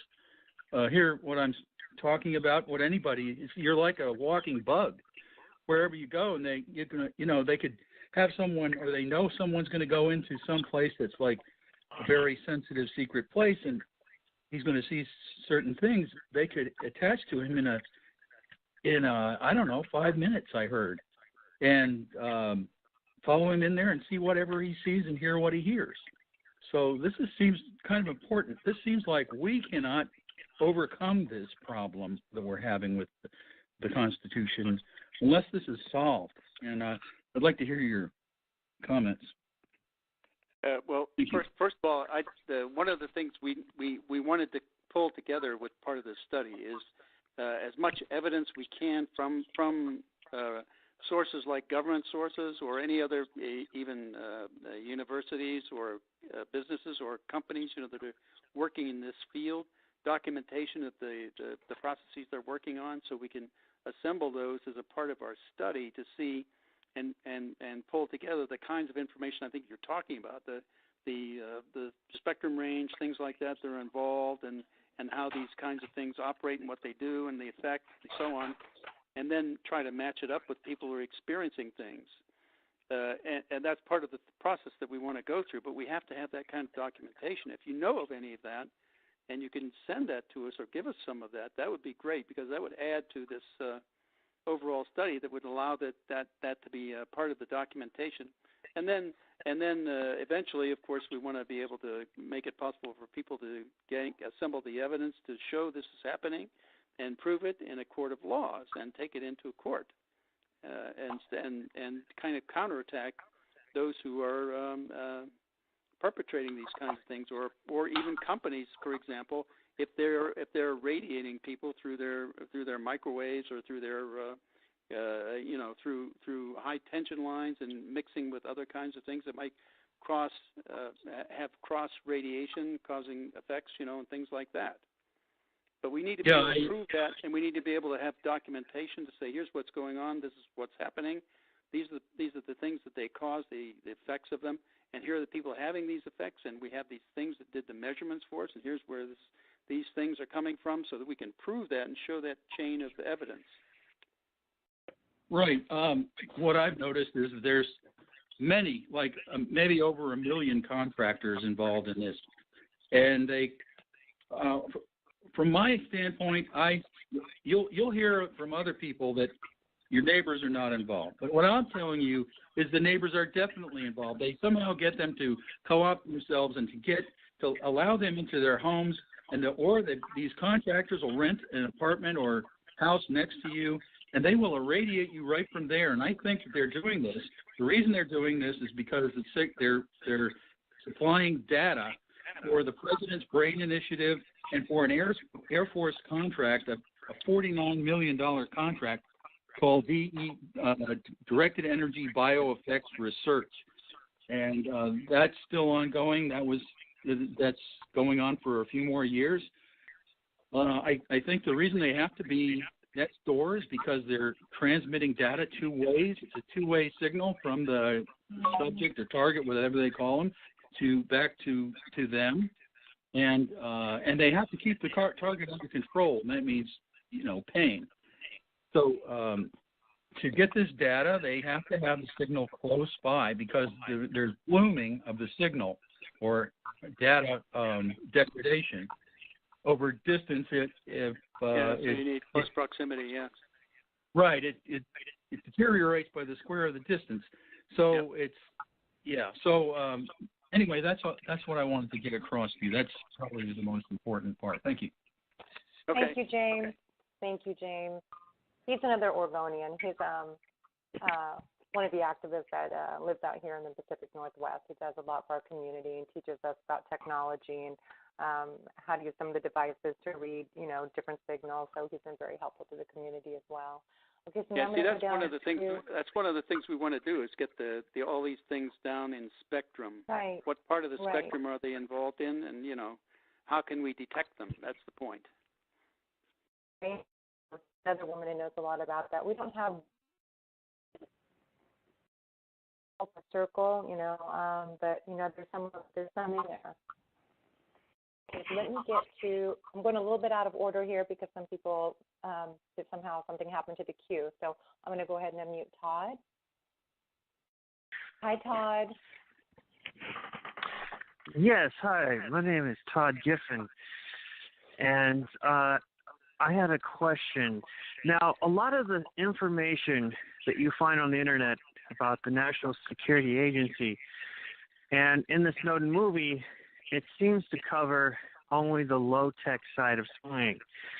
That is the information that's intercepted over the fiber optic cables, the upstream bulk acquisition, and other programs related to internet companies participating and telephone companies handing over packets and data to the government. But there's a high-tech side to the NSA we don't seem to be hearing, which is about the space capability that Russell Tice talks about. I did some research on the space capability, and going back to the 1930s, when military radar was invented, the information available says that they had the ability to MRI scan and nuclear magnetic resonance image and electron spin resonance image and do all these fancy scans of objects remotely. This, in theory, and not just in theory, but in practice, would allow them to actually watch people in their homes, to take full 3D holographic scans of their homes from the military radar and satellites. So this is this hidden capability of the NSA. I personally have been targeted by it that no one's talking about, and I just wanted to ask if it's true that there is this whole other side to NSA, the space capability that is hardly getting talked about. There's also numerous patents about this. You can actually scan the brain remotely with a military radar. There's a patent by Robert Melick from 1974 that mentions remotely reading and altering brain waves. And just like a couple of pages down, it says one of the techniques or systems, the apparatus to do this can be traditional military radar systems. So this sounds like big news that we know for a fact that this is there, but no one seems to be talking about it in the mass media. And even Lockheed Martin has came out with a patent that they've advanced it to the next level to actually quantumly scan through even plasma. So there's virtually no barrier you can create.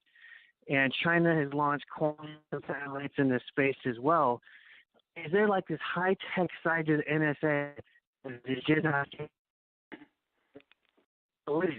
I've been targeted by law enforcement. There's been state employees who actually said that there was technology that could watch people through the walls, and they were using this in law enforcement programs. Because I knew about this, I witnessed the staff talk about it. There was security video and audio of them actually discussing this, and I became they increasingly targeted me for like retaliations because I was documenting dates and times on the security video and audio of them admitting to spying on people during probes, which what I believe is the NSA capability. It's able to watch you in your room, in the shower. It can do a brain scan, like a full brain scan. Now, is there this capability that we have a good ideas out there that no one's talking about in the mass media? That's one of my questions. Well, I think from my point of view, I can only say that I know I know some of the capabilities that they have, but nothing of the nature of what you're talking about. But that would be important if you have that the documentation you were talking about. If you could, in some way, get copies to us, because that would help us with our study too. I would love to work with you. I just sent you an email. I do have a lawyer. He's a former U.S. attorney, and we have a similar thing going on where we're doing an investigation into all this. And I have numerous pieces of evidence because after I became a target, I had law enforcement stalk me on the streets, and it became sort of a game where they let me get evidence. And I even went into the Senate building in Washington, D.C., and one thing is they'll whistle at me every time I come around their vicinity. So they'll have cops and people whistle, and I have had a microphone and witnesses notice that the cops seem to be tracking me from town to town, and they're alerted to my presence, and they will whistle at me and let me get recordings of this. So in my opinion, I think they're letting me get evidence that I'm under kind of like counter surveillance, and I've been told this by witnesses, including my friend Jimmy Fry, who is former military intelligence. So I would love to get with you. I've also been evaluated by 7 psychologists who all back me as a victim, that I'm not crazy, and that I have tons of evidence that they believe supports what I'm saying. And one of my big problems, though, of course, has been like not having the funding to access to proper reporters or lawyers who actually have the ability to do anything to change this, or to help me do something about it, do lawsuits or whatever it would take to properly expose it. Yeah, believe me, Todd, this is Kirk Wiebe. We understand the predicament you're in. We certainly have felt some of that ourselves over the years. But don't give up the faith. Hang in there. Just because Bill or I have not seen anything in NSA doesn't mean a doggone thing. At NSA and at CIA and other places in the intelligence community, you only are exposed to things with which you work. And if it's not in your field of expertise or your area of work, you're not going to know about it. And NSA and CIA are full of compartmented areas that have stuff going on that we didn't know a doggone thing about. So just because we don't know about it doesn't mean anything. But what we do know is that the government has a history of experimentation against the people, whether the blacks down at Tuskegee Institute or whites in Maryland and testing different kinds of gases and poisons. And we know the DOD has authorization to conduct experiments against people, sometimes with their consent and also without their consent. So we know they have the power, they have the money, they have the technology, the systems, the data paths to deliver all kinds of, I would say, aggressive kinds of electronic methods against people. And we just need to put the story together, do some correlation, and work together as a group. And thank God there's people like you that already have a jump on the issue and have gathered data and expertise that will just make sure that we all get there sooner in terms of realizing what we're dealing with. Great. I can give you guys a tip if you want to Google search something, because this has just been part of my own research. Google military radar MRI, and you will get an article that says that back between World War II, they invented military radar that had MRI and nuclear magnetic resonance capabilities, and that's way before doctors' offices got MRI to scan your brain and body for injuries by, like 40 years almost. That's amazing. Well, that'd be interesting to do. Yeah, we'll do that then. Military radar MRI. Yeah. Okay, Todd, did you get your question answered? Yes, and I look forward to communicating more with you. I hope I can do further chatting with you. Just shoot me back an email or give me a call. Yeah, Todd is very informed. He really is very informed, and he knows a lot about these infraguard systems, which you guys are familiar with. They enlist these people, and they tell us, basically that we're terrorists or whatever else. I mean, they use all kinds of things that they do to label us to implement this infraguard, and it's unbelievable. You get stalked by people. It's unbelievable. But you know about it, you learn more. Yeah. And personally, I believe in kind of the counterintelligence provocation aspects of the targeting. Like, I believe they're using this to discredit people and torture them, whistleblowers and people who might have witnessed government crimes. And that's what happened to me. I do run drrobertduncan.com if you guys want to get on there and look up more of what I've collected as evidence. Yeah, he works with Robert Duncan and has in the past. So, Great. You guys, are you familiar with Dr. Robert Duncan? In general terms, yes. Yeah. I was on a show with him once. I can't remember what show it was, though. Yeah. Yeah. Former CIA. Okay, well, thank you, Todd. Hey, Todd, I'll see you tomorrow at the Mind Spring Conference, and we'll do our activism. All right. Thanks, Todd. I look forward to tomorrow. Okay, bye. Bye. Okay, so there's quite a few people. Okay, I'm going to go to Florida now. Florida, you're on the air.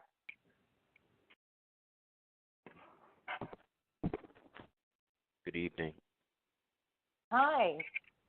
How you doing? I'm doing well. How are you today? I'm trying to stay well. I've been listening to the show, and you guys have been talking about a lot of the things that I have, I don't like using the term targeted individuals, because what we are citizens who are tortured.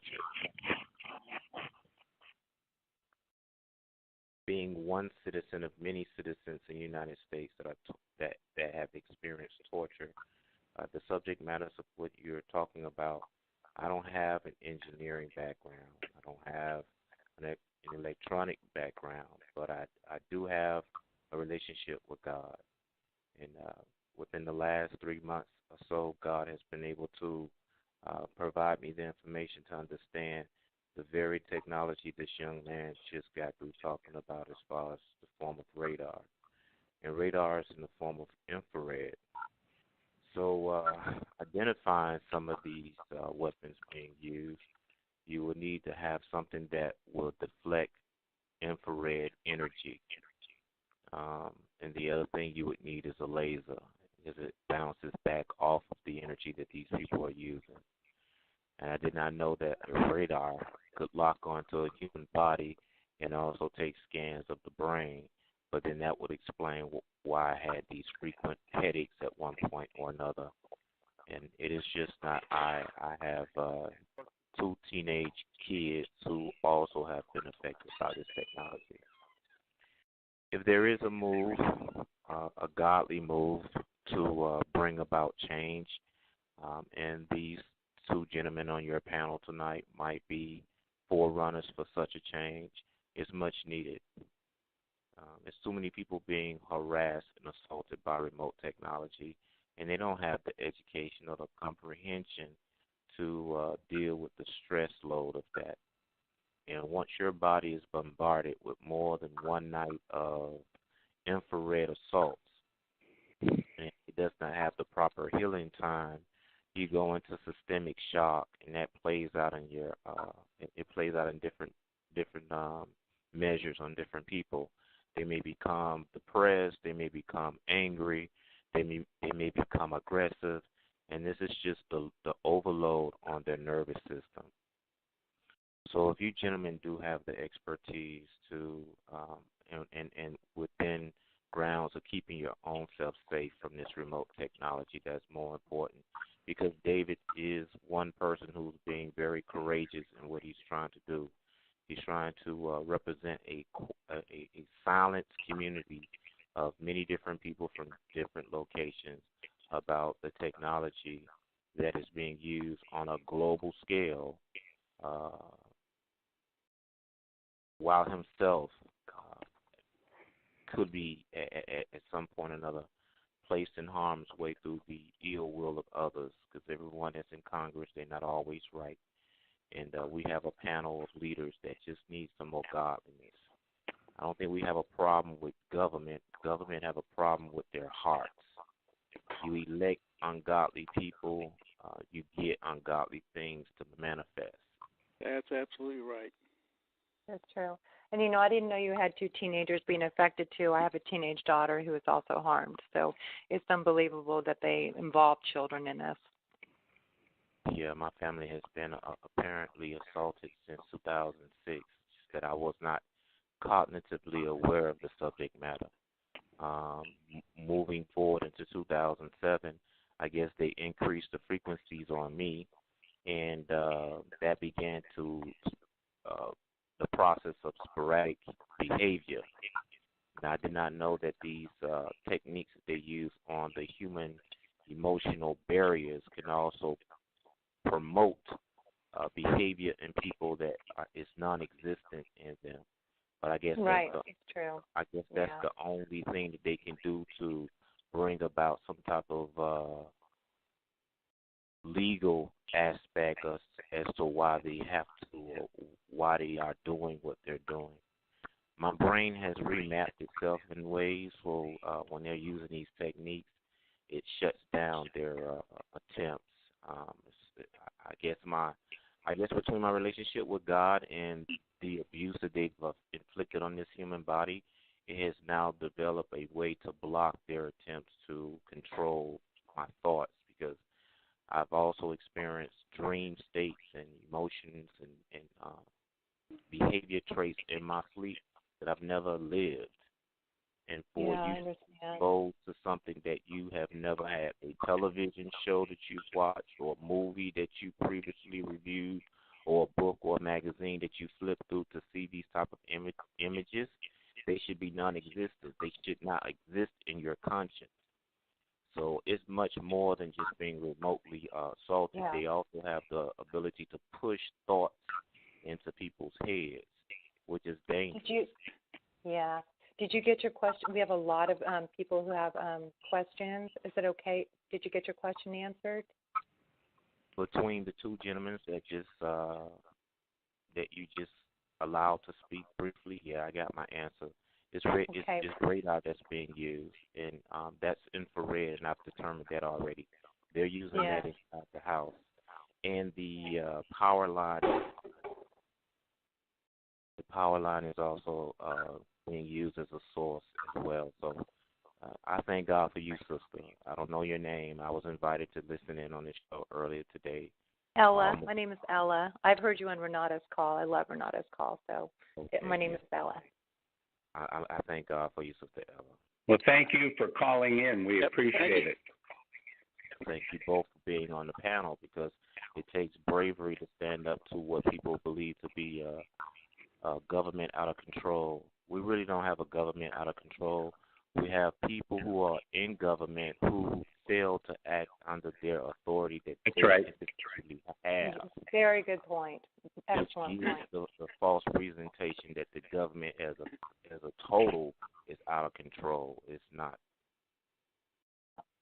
Well, thank you. God bless, okay? You stay strong. Yes, well. Thank you. Okay. Thank you. Thank you. Okay. Go on to, let's see here. Okay, Northwest California. You guys try to keep your questions brief. I know, this is a great opportunity. Just remember, other people want to ask questions too. Thank you. Northwest California, you're on the air. Hi, Ella. It's Dawn.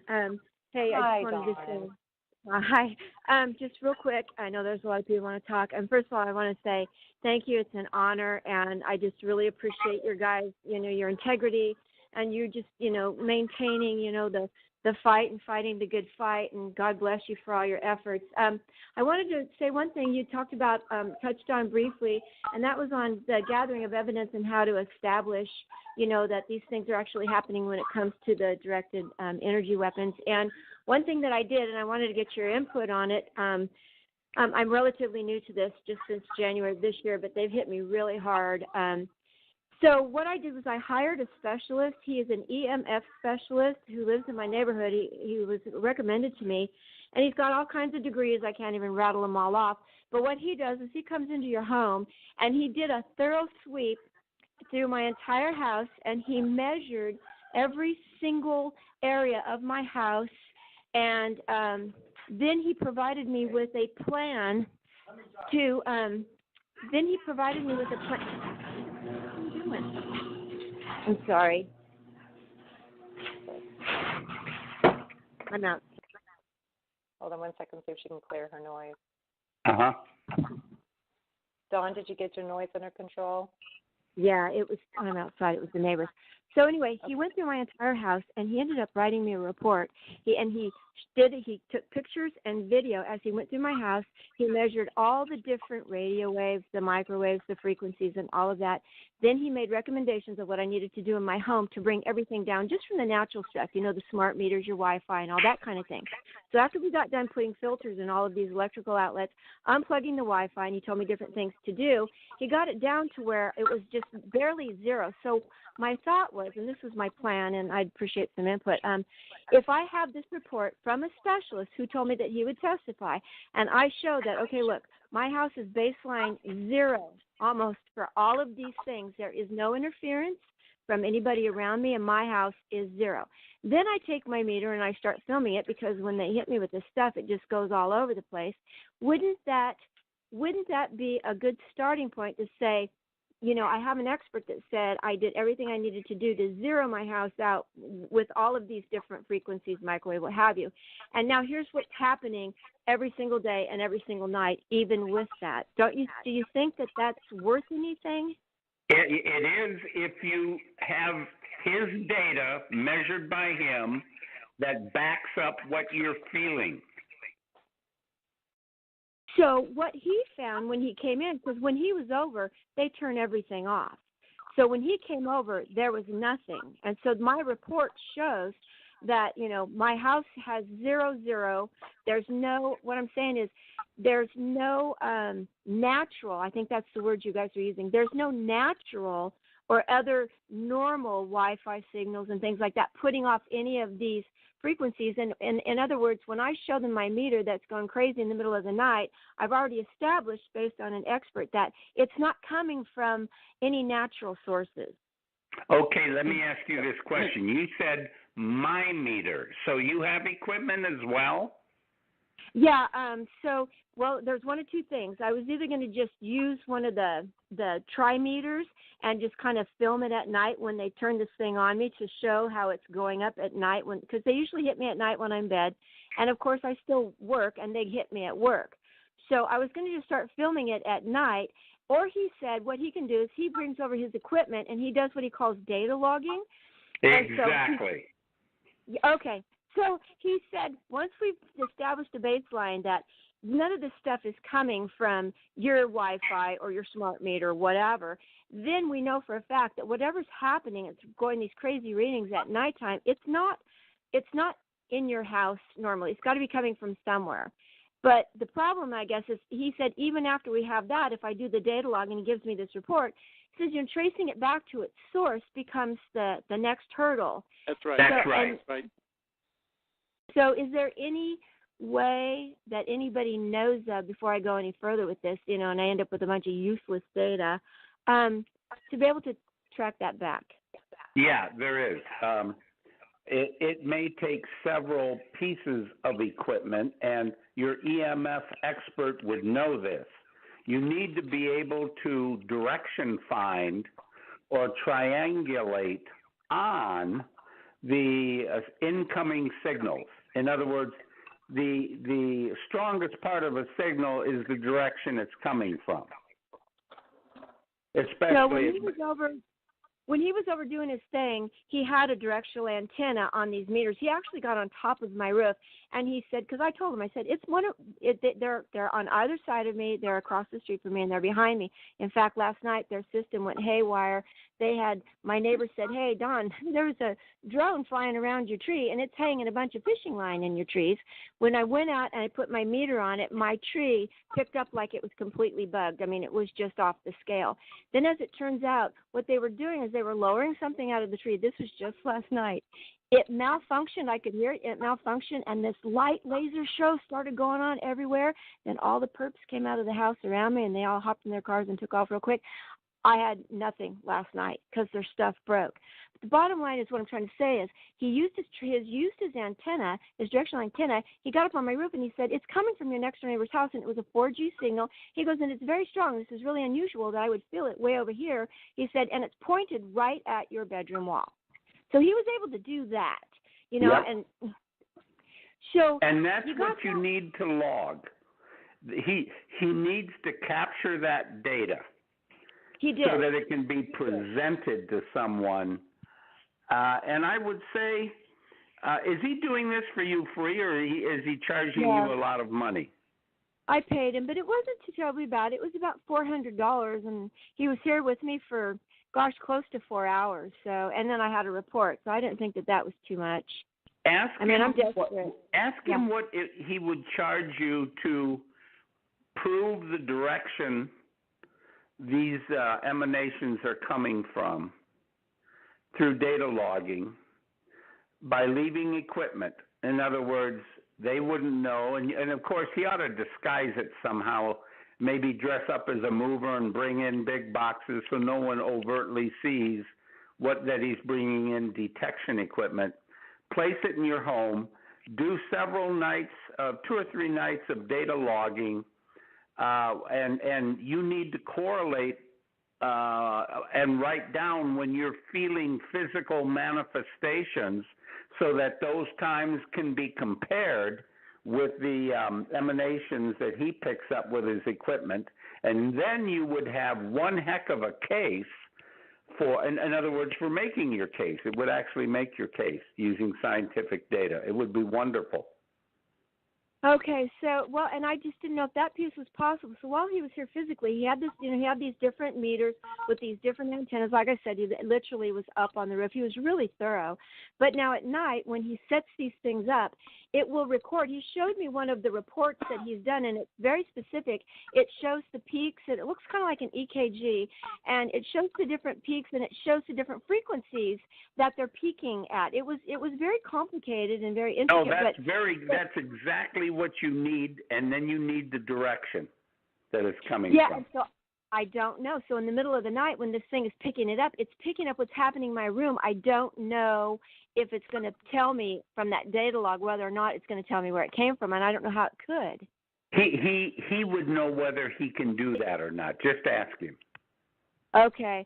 Well, that was kind of the path I was going down, and I was just going to throw that out there that, that was for me. I thought I need to establish a baseline that, first of all, like you guys were saying, that my house is clean. It's nothing that's naturally occurring in my home. Exactly. And you are doing perfectly the right thing. Well, dear Lord, I'm trying. She's a very smart woman. Thank you. I'm trying. Dawn. It was a freak show last night. You should have seen it. I called the cops and I tried to tell them, I go, look, they've threatened me with guns. Now they're out there. They pointed that laser right at my eye. They went after my eyes last night. Couldn't get the police to come out. And I said, what does it take? I said, I'm being injured. I'm being shot at. I'm being threatened. And, my next door neighbor got you guys come out for a noise complaint. I'm telling you, it's crazy, isn't it? Yes. Okay, I'm going to shut up now so somebody else can talk. Thank you so much. God bless you guys, and I know we're going to overcome this. Okay. God bless you for what you're doing. I'll keep trying. Thank you, Dawn. Okay. Thanks, I'll talk to you tomorrow, Dawn. Okay. Bye. Okay. Okay, so let's get to how are you guys holding up? I want to be very respectful of your time. We're fine. Fine? Okay. Okay, let me get to now we have Linda. Okay, Linda Costanzo. Hi, you're on the air. Thank you, LF. Hi, Bill and Kirk. Thank you so much for coming here. You're a delight, and you're giving us faith. You're giving us hope, and that's what we need. We need to know that there are people out there that are knowing what they're talking about and that you're helping us, and thank you so much. Well, thank you. You're giving us faith as well. Well, we're just all hoping that, we can get a hold of this somehow. Yep. I want to say, first of all, that I'm one of the recipients of Dave Case's CD, his audio CD, and it's remarkable. My not only is my tinnitus screeching noise in my ear beginning to dissipate tremendously, but my brain fog is clearing up. It's my gosh. Yes, in fact, I'm sitting here thinking I can really think again, and I was having a lot of trouble thinking, a lot of brain fog, and God bless him. Are either of you hopeful that we can bring this to an end? Yeah, it's going to take some work. It'll take some data. It'll take a group of people acting very purposefully, rationally, based on firm data. Right. And then I think we can command an audience with respected, and there aren't many left, journalism outlets, news outlets, and eventually grab a couple of congressmen, get an audience, present the data, because I doubt if many of them know about this. Really? Not many in Congress you feel know about this? No. Okay. I really don't. I agree with you. I think the biggest thing though is and the one thing they're all really afraid of is exposure in the sunlight. Yes. And having a solid case to present. That's what they're afraid of. Really? That's why it's so important. That's why it's so important to have a lot of discipline in what we're doing to prepare it and construct it in such a way that it's not simply refutable or dismissible as somebody's losing their mind or something like that. Right. And you have to have the evidence in a scientifically designed an approach that will show and prove with step by step in a reliable way what's happening and the effect of it, and then that could be taken into a court of law, and that then is the sunlight that they'll run from like scared rabbits. That's wonderful. It's the same with the surveillance issue too, because that's why they don't want us to testify down in Congress, because if we do testify, they don't have plausible deniability, because up till now nobody's really told them what's really happening, and when in fact most of them know already, but they don't want to hear it in testimony in the public forum, because if they do, then they can't claim plausible deniability. Exactly. As long as they can do that, they can easily wiggle out of anything, So. Yeah, like calling us all crazy, and that makes that's right. Yeah. Also, litigation will help get that out in the public too, because that's right. all public That's record. exactly right. Yeah, that's right. Beautiful. May I ask you? I think it was you, Mr. Binney, that you said that Obama is sort of doubling down on what Bush did, and are we talking about like the NDAA, that act that he's? I'm not sure what you mean by that. But he's doubling down. Well, the NDAA, National Defense Authorization Act, right. Section 1021 is the one in particular. It's irritating in that one. Yeah. I mean, that one says that, and Obama was one who wanted that in that NDAA. Yeah. It's the section that says that if the president declares you a terrorist threat, that he can have the military incarcerate you, take you off the street, incarcerate you indefinitely with no due process whatsoever. Right. That is exactly what is said in Special Order 48 issued by the Nazis in 1933, right after the Reichstag fire. That's how they took over Germany. They got rid of all of their political opponents and anybody that opposed them. Oh, That's man. exactly how they did it, and it says almost exactly the same thing. Wow. And he signed that in 2011, which is a little scary because we had no idea. We had no idea until this all started to come out, and we started looking at that sort of thing. Thank you for confirming that. Okay. Also, do you know? You mentioned this, and then I'll stop. You mentioned that the DoD has some sort of authority to be doing what they're doing. Yes. And yes. what is it? What are they saying that their authority is? You know, because of the DoD. Yeah, if someone had to authorize it, it was probably Congress that authorized it, and some of this authorization goes back many years. Okay. I would say 20 years at least. Wow. And it's not well known. Yeah. But it's out there to be read. I have a few TI's friends in Vermont that have copies have found it in the DoD literature. Wow. And it's right there. So they're using that to do what they're doing now. Yes. Wonderful. Okay. And they literally, okay, just one last question. Are they using, my sense is that they're using the surveillance, they're saying it's just surveillance when they're hitting us with these frequencies? Is that just, do they use it under the cover of surveillance? I wouldn't, well, it's a different form of surveillance from the kind of intercept of communications. Exactly. But they do come together at some point. I mean, if I was bombarding you with some kind of radio energy and expecting certain results, I'd like to see if you talk about that in an email with Ella. Right. So I'm sure all of it comes together at some point. Yeah. Okay. I was just wondering if they were using it as an excuse. It's like, well, we're just reading their minds as a means of surveillance, or whatever they're doing. I think that's what the true application is meant to be, and I just don't know how much of what they're doing is literal experimentation over a significant part of the population of the country or the world, to build a database and to find out what's normal reactions and what frequencies cause different reactions. And there must be an awful lot of research going on, more than true application, although we really don't know. They may be very advanced in this respect, and we just don't know about it. Well, you mentioned, well, never mind. I can't remember. I just forgot. My brain fog just kicked in again. Okay, thank you so much thank you so much for giving us inside picture of what goes on in Congress too. That was very, very good information.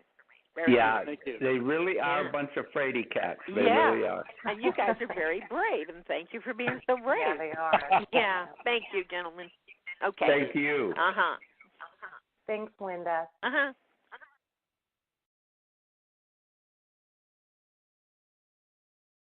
Got quite a few people on the call tonight. Let's see. It's Uh-huh. to Southeast Pennsylvania.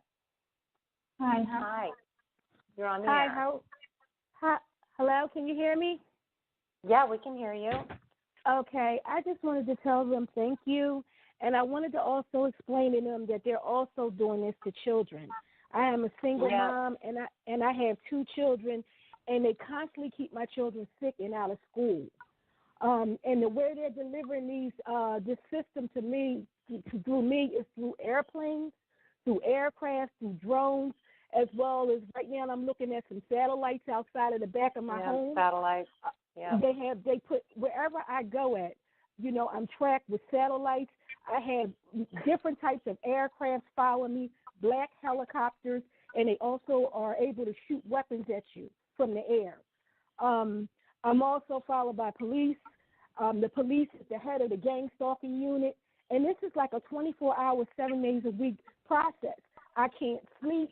I have injuries all over my body, and I am suffering tremendously, and they will not allow me to work, gain any kind of income, and get any kind of I don't know how to get any kind of medical documentation on what is happening to me. But this situation is really urgent here because they constantly attack these children, and it's just it's horrible. Yep. And I can't move. They won't allow me to go anywhere. I had gangs of people on me, as well as these weapons in the air, as well as people on the street with weapons. So this is a real serious issue that's happening. And this is 24 hours. Some days I'm out walking the streets all night because I can't stay inside and just suffer like this.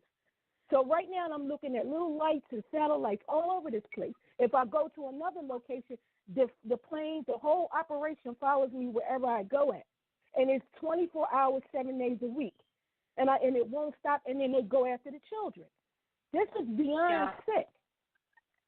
Do you know of anyone else near you or around you that this is also happening to? Right now, I'm the main target, and then they go after the children. But what about support? I think he's asking about support. I have nobody. I have no support. I'm out here by myself, walking the streets all night long. And I think I've talked to you. Do you have any idea why they're doing it to you? Are they punishing you for something, or do you think they're just doing experimentation? It could be both. I don't know what I did to deserve anything like this. Sure. You didn't do anything. You didn't do anything. I'm a law-abiding citizen, a conformist.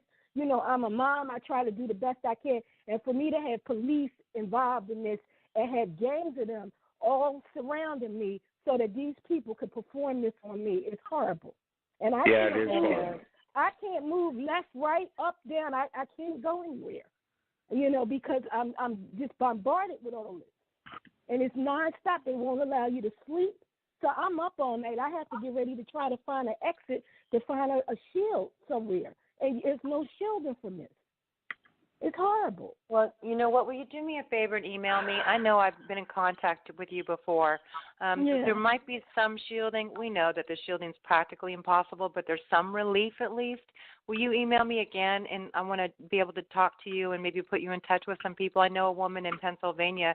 Maybe you guys can meet and just have some support. I mean, you know how it is, just having somebody there close to you that's also a targeted person. And I have to walk the streets with these gangs on me. I mean, they go and get the worst people to come after you. It's horrible. You go to your state representative office and they tell you you're crazy, go see a psychiatrist, and I'm just loaded with wounds all over my body. Now, when am I going to go into the hospital and say what's happening to me and what's happening to my children?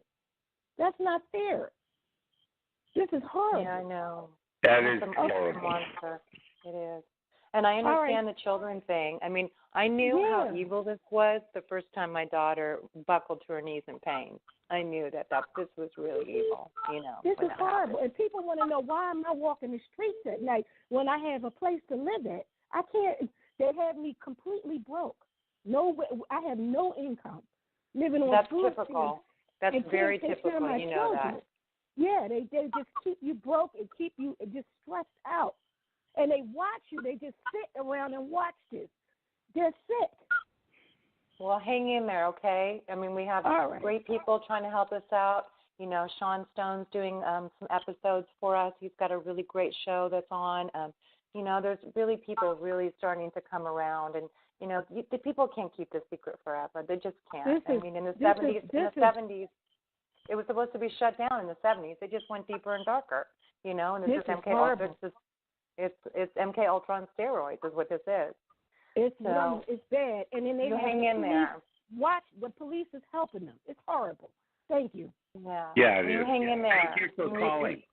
Thank you. And you call me. You have my information. You have my email. I'm going to put you in touch with my friend in Pennsylvania, okay? All right. Thank you so much. Okay. You take care. All right.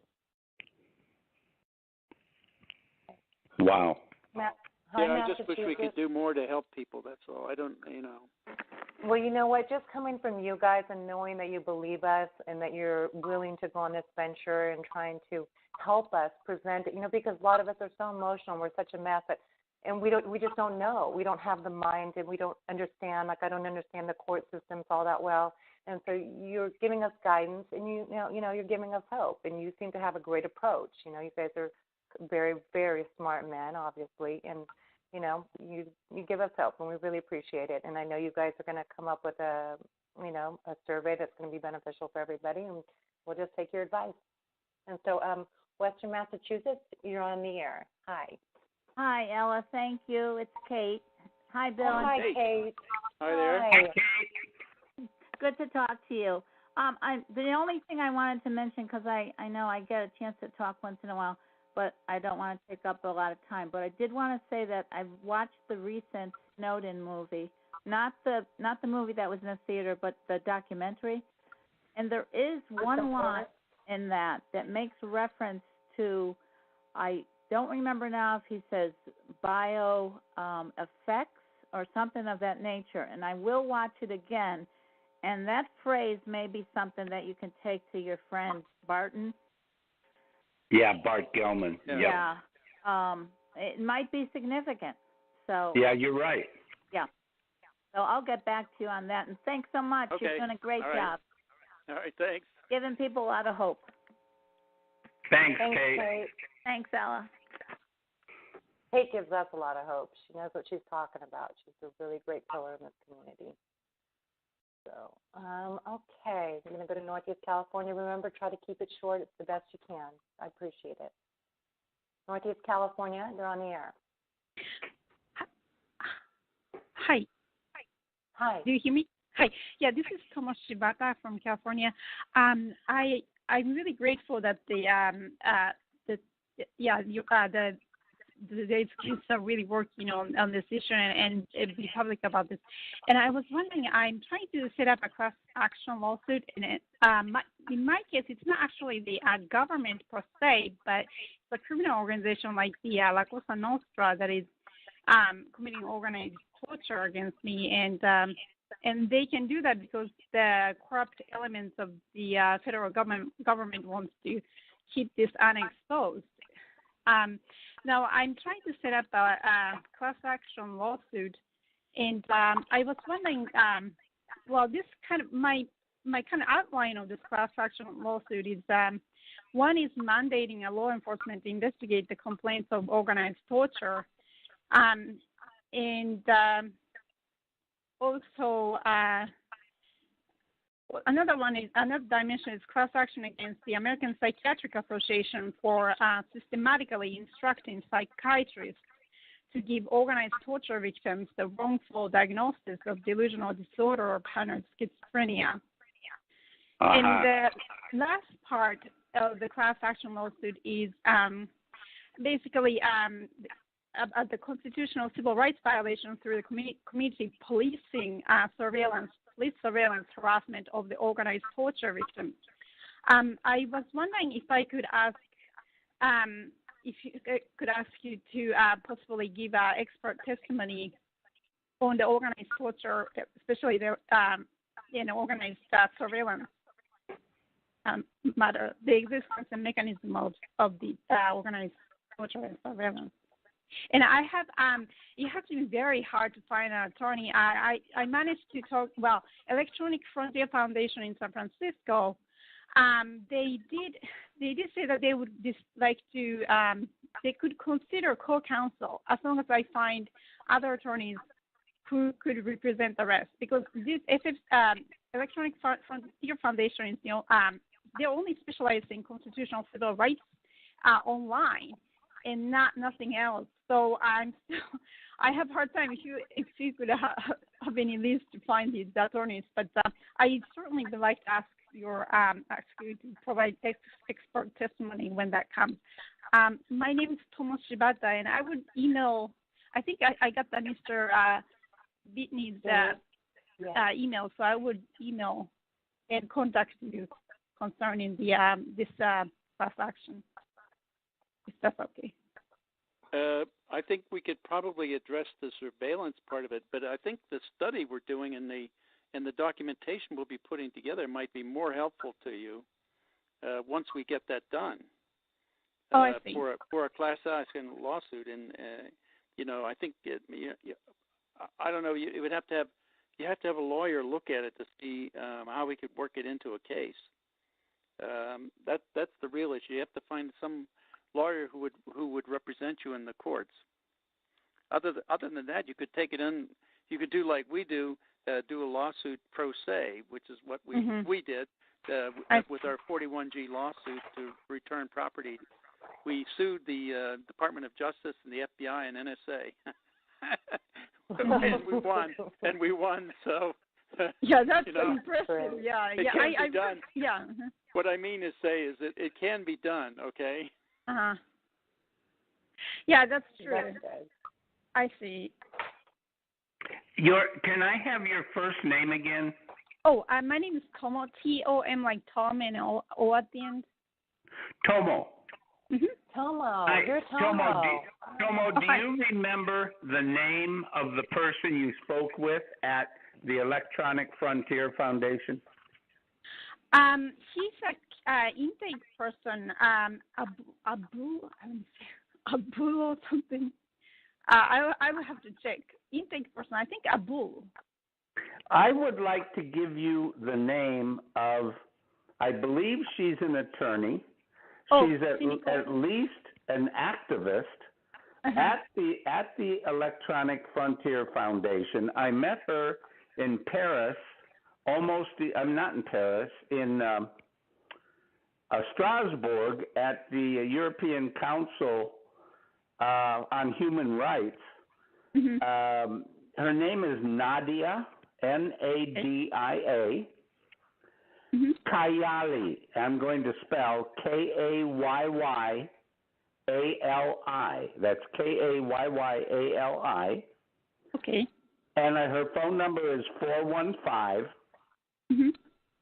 415-436 9333 extension 104.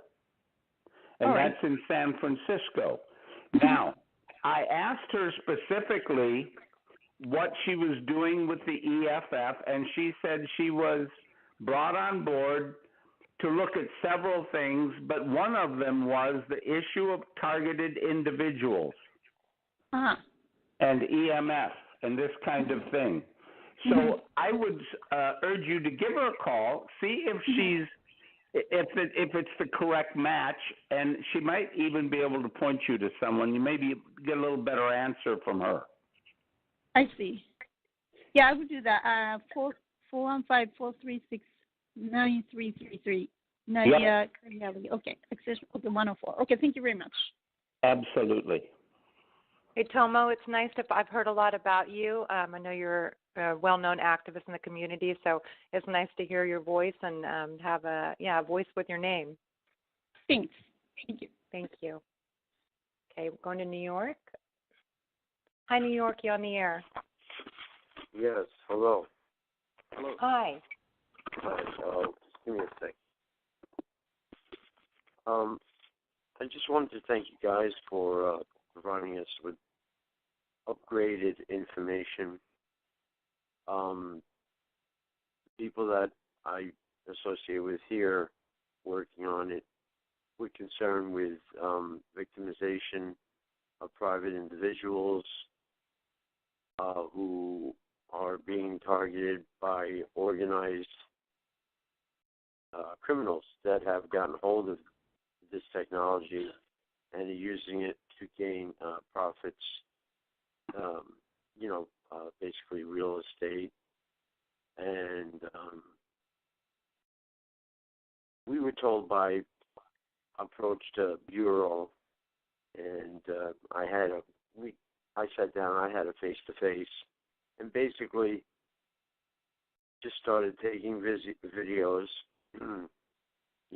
You have to have a witness with you, and told just have a witness, take the videos of your instruments, recording, you know the direction, you know who it is, yes and yes. And the big thing was we need physical medical evidence. And I've been being treated, and what I've been being treated for, some of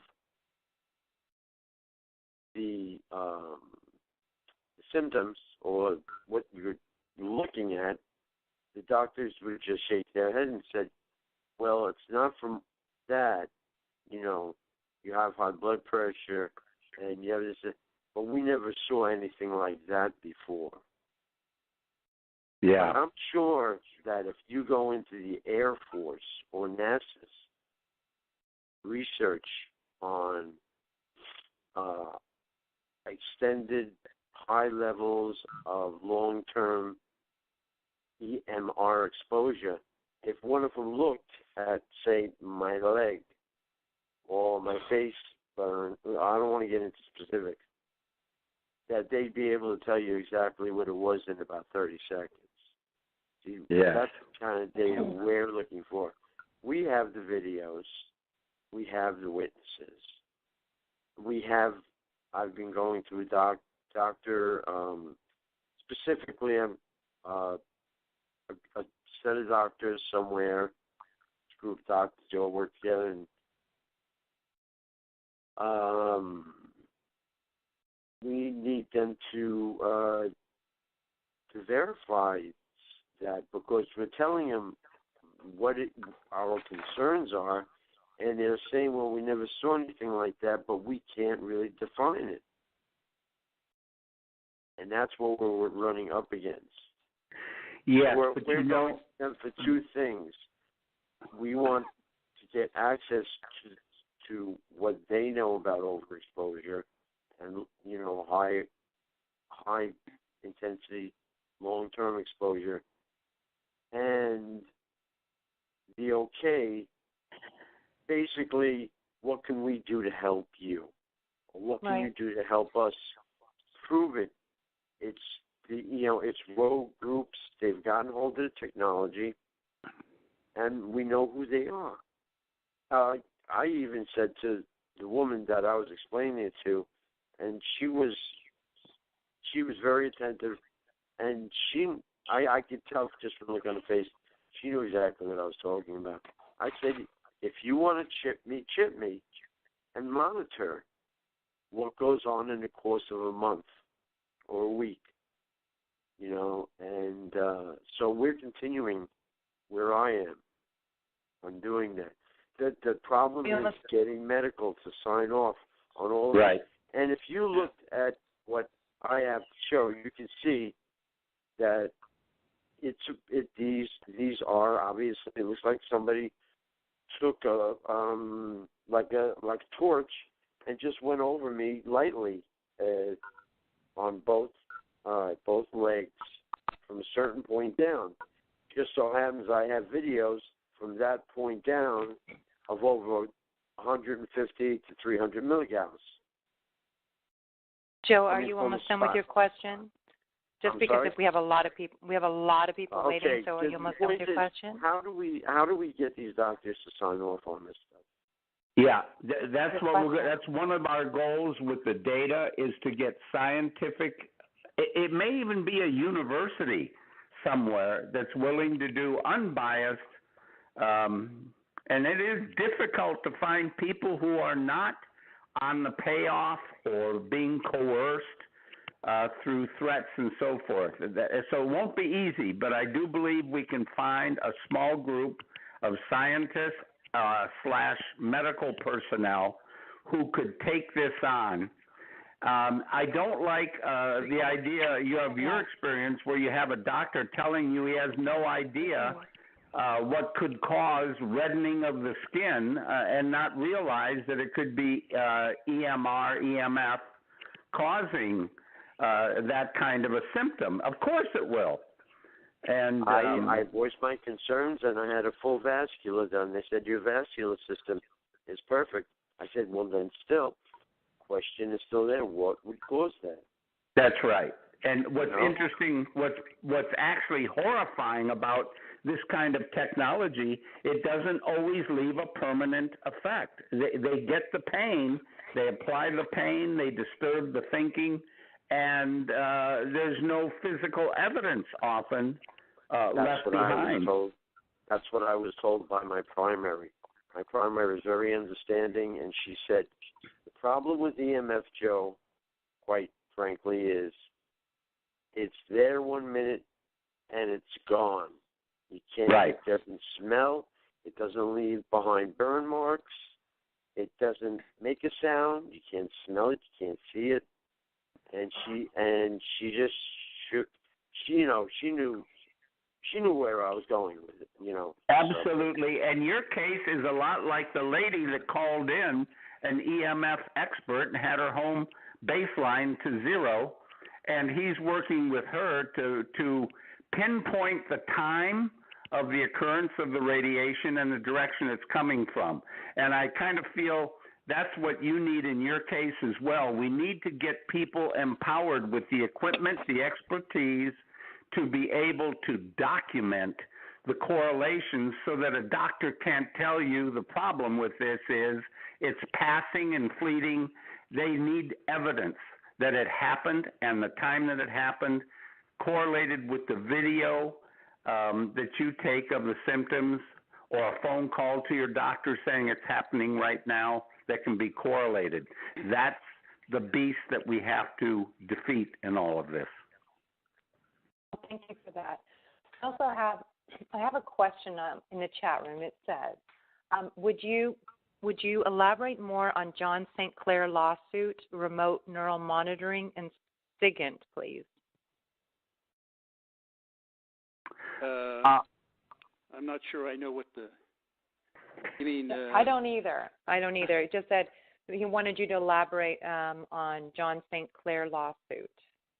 I wonder if that's what Todd Giffen was talking about. Todd. It sounds like it. Yeah. Okay. Okay, so it ties into that. Okay, let me go to, hold on a second. It probably does. It sounds like it. You'll hear remote neural monitoring, when you're investigating this quite a bit. Yep. Okay. Let's get to, I'm going to go now to, let's see here. I'm going to go to Florida. Hi, Florida. You're unmuted and you're on the call. Hi. Hi. My name is Joy, and I don't really have a question. I'll just make this really quick. I don't believe that this is something that we have to make a science-type project to show the court. The government created a program, and it's there are the 5 Ds that are involved, and that's the program that we're under. And, don't ask me to be so specific, but it involves 5 things. They're going to deny that they're doing what they're doing. They're deceiving everyone. They're disrupting our lives. They're degrading us, and they're going to destroy us. And this is the very same program that they're going to use for the rest of the population, just that they're testing on us, and a lot of us are dissidents and whistleblowers, And the rest of the public are going to be so used to participating in this program that when our government transitioned to us being similar to the way Germany was, everyone is going to accept it to being a way of life. We're just the test subject for what the government is doing. It's my opinion that we need to ask repeatedly and demand a congressional investigation because Congress voted for this program. They do know, but they included the provision that they could lie and deny it. And so that's what they're doing. And the cover for it is the mental illness. So then they easily get out of acknowledging that it's taking place. You know, the CIA, or the Vietnam vets, when they sued the CIA, they demanded that the court, or they were able to get through to get the court to order the CIA to tell the veterans what they did to them. So it's, to me, we should be able to do the same thing to get the CIA, in this case, I believe it's an FBI program, to tell us what they're doing through discovery. And, you know, in essence, when Barack Obama came in, he just continued what the Bush administration did. Sure. And he just moved it to the local police. He gave them all these war weapons, and our local police, whether people want to believe it or not, at the local level, this is the way it's being implemented, and then the government is going to transform into what is going to be our new reality. Of course, we're already in the reality, but the rest of the public don't get it yet. So, you know, a congressional investigation is the way to demand that the Congress tell the public what they've already approved, because they know. Yeah, no, you're right, Joy. You're not going to get an argument from me one bit. You've described the situation we're in, and it's incumbent of us to create an army of people who will not take no, and we will go forward armed with scientific information. It's just a survey, and we'll correlate with known technologies that are out there. We won't know about all of them, but we'll know about a few of them. And we've got some great engineers that you've heard call in and experts. And I think if we team the effort, we can make light years of progress quickly. And then with that information and that kind of group clarity, we can then convince Congress to do something. But we've got to organize and get this data together in order to do that. Well, the data is there. We just got to pull it together. Yeah. All right. Thank you very much. Thank you. Mm-hmm. Thank you, Joy. Hey, thanks. Okay, so we have about 20 more minutes on the call, so I'm going to try to be quick with everybody. Okay. As long as my gentlemen are hanging in there, okay. Yep. We're doing all right, because I know it's late there. Okay, hold on 1 second. Not yet, no. No, okay. Bill and I stay up pretty late. Oh, you're night owls. Okay, that's good. Okay. I wish I could say the same. Okay, Northwest California. Yeah, thank you very much. Thank you, welcome. This is Roseanne up in Northern California. Thank you, gentlemen, for taking this on. This is horrific. You're talking to torture victims, and I wrote a book about this. It's a reference book, and there's a lot of information in that book. All of the patents of the technology being used, pages and pages and pages of petitions signed by thousands of people across the country, all kinds of interviews with scientists, government whistleblowers, et cetera, et cetera. You were talking about data, and I just wanted to call your attention to one thing that's being done, and I didn't know if you knew it. We have a couple of women who are scanning targeted individuals routinely.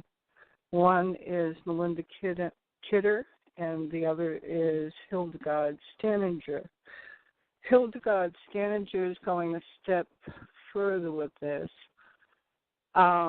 and she actually put out something called a SCADA report. That's SCADA. And Melinda Kidder did the scans and found that there were frequencies coming from the victims, which were possibly implants, tracking implants, and there were frequencies hitting the victims. Hildegard Stanager then took the frequencies which were detected hitting the victims and had an FCC signals analyst track them. And they were tracked to research and military across the country. Really? Yes. And when I saw this, I got a little glimmer of hope. This is called, once again, a SCADA report, SCADA. If you just put that into a computer, you'll probably come right up with it. The report is signed by the FCC signals analyst and Hildegard Stanager. There's a range of frequencies which are mentioned and where they were traced to. And like I said, it was military and research. So, wow. Yeah, that, when I saw that, because, the big thing here is to prove this. Absolutely. And, to undeniably, no, you can't deny it. Here it is. So I kind of know what you're trying to do and what you're after, and you might look into that and maybe even talk to either of those people. Melinda Kidder is actually using something like 5 different ways to scan people. And I will mention that 3 people have detected unauthorized implants in their bodies. One was one person had them removed, and they were identified. And his children were also being tortured, and they also had implants in their bodies.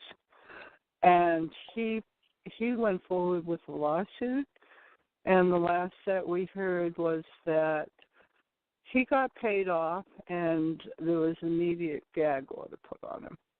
That's usually what happens. Yeah, that's what happened with him. There's one lawsuit underway, also a man who detected implants in his body, and he's also an electrical engineer, I believe. He works for BMW, and he's in the middle of a lawsuit. And then there was another man by the name of James Wahlberg who was able to prove implants and got the support of his representative in his state and all kinds of people on his side. And his case is really worth looking at also. So I know there's a lot of people waiting, so I'll get off now, but thank you very much for what you're doing. We really need help. Ruth Ann, could you share the names and any contact information for the 2 ladies? Bill and I can certainly Google the SCADA report, and we'll do that, eager to read it. But I think the work that they're doing, and I've told this to a couple other callers that have been trying to get the right kinds of equipment brought into their homes and search out sources and frequencies, I think this is vital. And I thank you so much for calling in. If you wouldn't mind sharing some contact information so that Ella could follow up with the ladies, because I think you're absolutely right. We may find out there's been considerable good work already done, and we can't overlook it. Okay, I'll be glad to share that with Ella, and then she can pass it on to you, okay? Okay, thank you. Thank you. Thank you so much for calling in. Certainly. Thank you, Roseanne. Thank you. And I guess, let's see if this is a gentleman that you might know. I believe his name is Phil Marie. Yes, Phil. Phil? Huh. Well, sometimes lines get interfered with, but I thought that was him. Let me see. Let me try it again. Phil? Yes, hi. It's not Phil Marie, but I had one quick thing too to add. If you ever get, or anybody ever gets to the Congress level with this, Richard Blumenthal, who was the Attorney General forever for the state of Connecticut, is now a senator. He's very big on human rights, and he's also the only one that tried to spearhead anything to do with the FISA court. And from what I understand, he was able to get one person appointed to oversee what the FISA court is doing, and that person reports directly to the president what's going on. Before that, the president didn't even know what was going on in the FISA court. So, he sounds like a willing guy. Yes, and he's a good guy. He's good-hearted. And he really went to bat for people when he was the Attorney General. So if there's any chance anybody starts contacting Congress, his name again is Richard Blumenthal. I don't think that he could be swayed, and I think that if he knew something like this was going on to the people, I think he would try to do something. Outstanding. Yeah. Thank you for that information. Yes, that's a big one. Thanks for sharing that. Thank you. You're doing a great job. You're doing a great job, Ella. Oh, thank you for the call.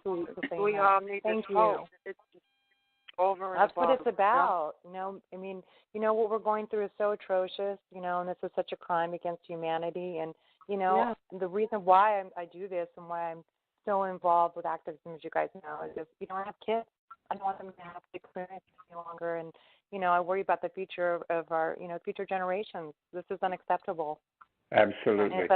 And it's un-American. And we know it's globally, but this is just unbelievable in our own country. But, that's what we're here for. We're going to try and do everything we can. And we have good people on our side, and that's what matters. So thank you. Yes. We have and I'm glad that she brought up Melinda Kidder and Steininger. Me too. They knew about that, Yeah, there's just some people that have been very helpful for proving things that not necessarily do they fly in court oftentimes, but, I don't know very much on that topic, but that's definitely something we'll address and bring up with him again. Yeah. With them again. Okay, well, thank you. And as far as code words, let me just, one more thing. As far as code words, I know Kate, so, we'll try to put something together, and I know Kate's in touch with you guys, so, we'll brainstorm on words, keywords. Great. Yes. Okay. All right. That'll be good. Okay. Thank you. Bye. Right. Bye-bye. Okay, so this might be him. Let's see if this is Phil up here. Got one filled one full board here. Let's see. Connecticut. Here we go. Hi, Connecticut. You're on the air. Is this Phil? Hey, you found me. I found you. There's that New England accent. That's right. That's right. Absolutely. Very, very thankful to Bill and Kirk, and I'm thankful to Kate and Ella for sending me the email, and I'm thankful that I took the time and not slept like I should be sleeping. I'll feel it tomorrow at work, but great show, great callers, great information, honestly. Oh, isn't it? Yep. It's and by the way, Kate, I think she meant to say biometrics. Yes. And if you guys look it up, Obama used that in his speech, I don't know, about 6 months, a year ago, biometric tracking, and they're using this on the terrorists, actually, to follow them, or the Gitmo people that they let out, whatever. So, anyways, that's that. But There's other people that want to talk. I just want to thank Kirk and Bill again, and Ella. Great job tonight. Thank you, Phil. Well, thanks, Phil. Yep. Super.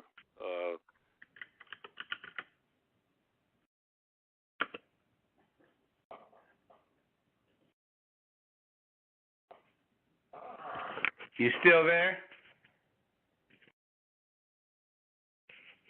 I don't know. I think we've lost him. Yeah, I do too. I guess FBI reached its limit. Is Ella there?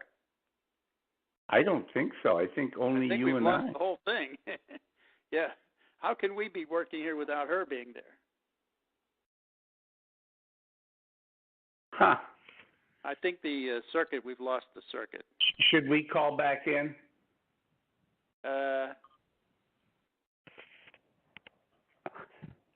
I don't know if we can do that. Do you want to try that?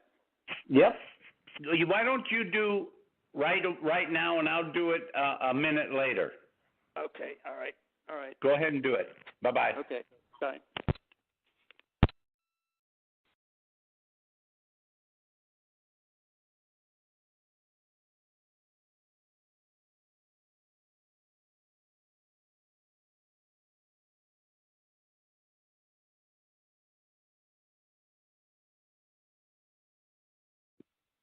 Sorry, guys. Hi, guys. I'm so sorry. I got disconnected. It happens usually a few times a night, and unfortunately, we still heard them, but they're going to be calling back, so that's good news. Unless they're still here, but I don't think they are.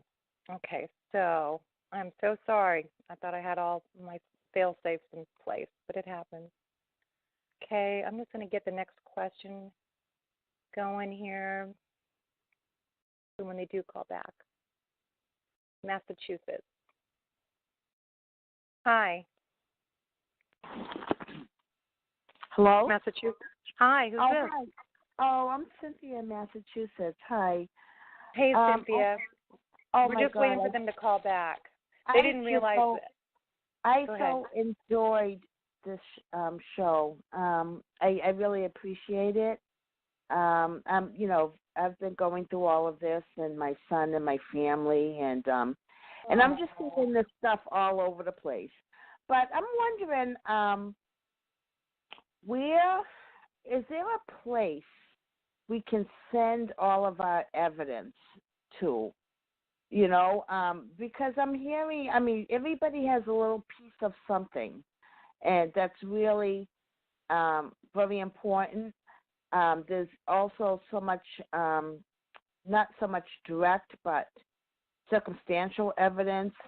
And then when you put, like, the Stanninger's report and the tracking and the other woman and everything that Kirk Wiebe and his partners doing, and, it's just insurmountable. We're just, it's compelling enough for the court to do something. So I'm just wondering, like, is there like a warehouse or some place? I fantasize about some kind of warehouse and just really good shows like your show to advertise for people who have evidence. Just send it there. That's a good idea. That's something we should come up with. I don't know personally of something like that. Do we have Bill and Kirk back on the call? Yes, I'm here.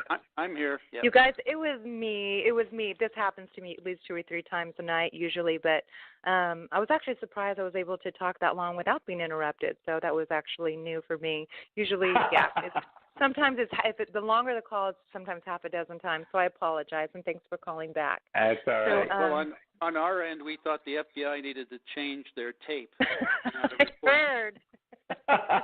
Well, I guarantee you that we got all kinds of people taping our calls tonight. I guarantee you. It's going to be unbelievable. Well, that's one idea, and the second I was thinking like more on the side, because I think Congress, more people know about this, and on the government level, than we've been. we've been going through this for quite a few years now, so I can't fathom that government is clueless. A lot of different government officials. I mean, you just mentioned earlier one of the early official that approved this was in Congress years ago. Mr. Wiebe mentioned that. But also, I was thinking of a side thing of doing a fundraiser to open up like a Zizitzin museum or pre-Holocaust museum. We can just send our evidence there. I mean, this is like this is tell you what, incredible. Yep. I have something, a suggestion for you. I have a Saturday activism call, and I really like your ideas. And if you'd like to come on, it's the same room number that you entered, and it starts at 4 o'clock on Saturday. If you want to come on, that's something maybe we can, that's a great idea. We should, bounce around some of the people. I'd love to. Okay. Yes. Yeah. Yes, I'd love to. So I want to just thank you again for this call, and I'm just looking forward to discussing all of this further. And thank you so much, Mr. Wiebe, and all of the sacrifices that you both have done for all the American public. Thank you. Oh, thank you. Okay. God bless you all. Bye. Okay, so now I'm going to go to I think, Ella, if you're going to start that and start to do compiling the evidence, please keep Kate and Carla, who are working with us to compile data and information. Keep them in the loop too, so that they have this. I will. Yeah, Kate and I have been working fairly closely on a couple of things too. We're working with Jeffrey Sterling as well. We're very concerned about what's going on with him. I don't know if you're familiar with him. They kind of, touched upon it. I don't know how a jury could have convicted him. So. Yeah, and someone said something the other day, or I'd heard this a couple of times. The Espionage Act was for spies, not for whistleblowers. And does that ring true to you guys? Is that what you understood as well? Well, yes, that's right. That's one of the things the government wants to do with Edward Snowden, because that's why they canceled his passport in Moscow, so they could name Russia as the foreign government that he was working for. That's a part of the Espionage Act, and if they can show that, and according to that, then they could convict him and use the death penalty at that point. So that was their motivation for doing that. I see. Okay, so it's pretty clear to me anyway. So. Yes, me too. Okay, so Kate, East and Central Washington, you're on the air. Grab a pen. You guys have obviously noticed the correlations between the early UFO drama and misinformation community and our targeting, I'm sure, like chipping, abductions, high technology. Anyhow, we know what that was called when the government decided to investigate itself. It was called Blue Book. And on paper, for them, it was called Oxcar. Well, if you research the program that came after Blue Book, you have your word to cross-reference and all that data and paperwork to be able to find out where targeting was being mentioned in their paperwork. So those in the know are going to know. And I don't really want to say it because I don't want everybody to suddenly start posting about it and blow it up to where you guys can't find it. But if you know what came after Blue Book, then you know what to look for. And then you know that the new program they have on paper should be called TriCar. But you won't find that. Just like you wouldn't find Oxcar, you would find Blue Book. Interesting. Am I getting through enough to where you'll be able to figure out what the information I just gave you? Because I just gave you gold, bro. Really, I just gave you gold. You find that word, and you cross-reference it, you're going to find a ton.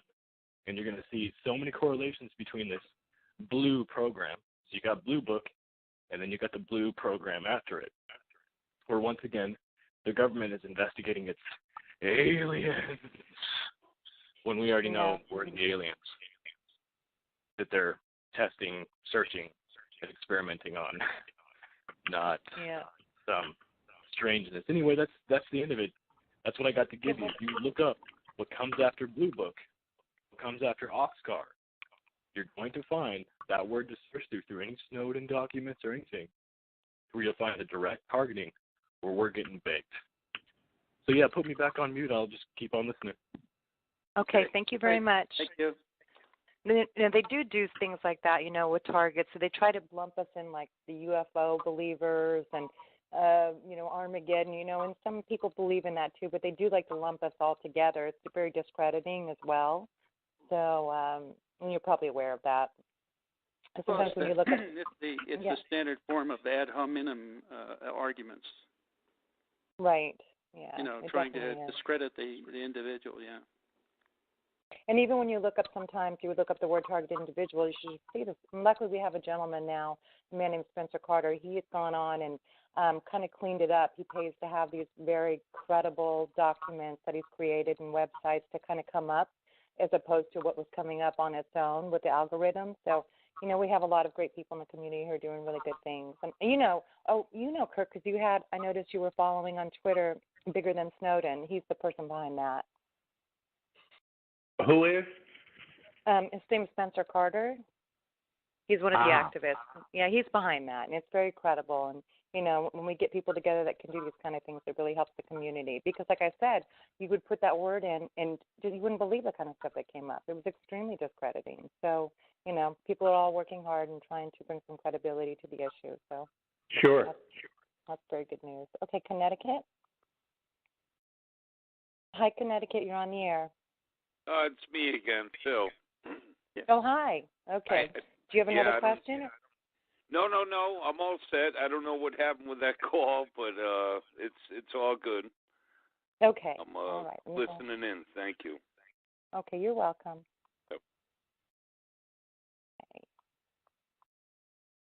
Getting through here. We're getting here. It looks like we're getting close to the end of the list here. Good. Hi, West Washington State. You're on the air. Oh, thank you. I was just looking at Dr. John Hall's letter that he wrote to whom it may concern 2 years ago. But he does mention John St. Clair. His last name is actually A-K-W-E-I.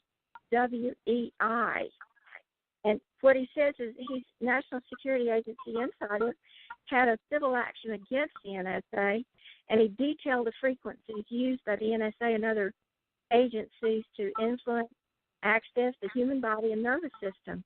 So he would be someone who may have been in a department that may have known more about it. So I thought I'd just throw that in. He might be somebody to follow up on. I want to tell you guys that this is a real pleasure. I've been listening to these calls for many years, and people get disillusioned with the whole government, and it's so nice that we still are graced with people like you who know the right thing to do, and they actually haul off and do it. You're just amazing people, and God bless you for what you're doing. Thank you. Thank you very much, yeah. Okay. One other thing I wanted to add here in his letter, too, he was talking about, I know you've heard about this, notwithstanding the proliferation of the weapon into the criminal elements in this country, into contractors who don't even have the accountability that the NSA is supposed to have. Premier Putin, even in 2012, has admitted that Russia is following this kind of thing, too. And then he has said, I'm sure you heard that if you were in the European realm there, but he did say that the nation that controls electromagnetic weapons technologies controls the world. So do we find ourselves in an arms race that's going to be even more widespread than just the fact that people are being experimented on for other reasons, maybe? Well, I certainly think that we certainly have that for sure in the cyber area, and surely this is simply another extension of that kind of electronic control. Okay. God bless you. Keep up the good work, and I hope that all of your personal things work out, too. All right. Thank you. Thank you, Lonnie.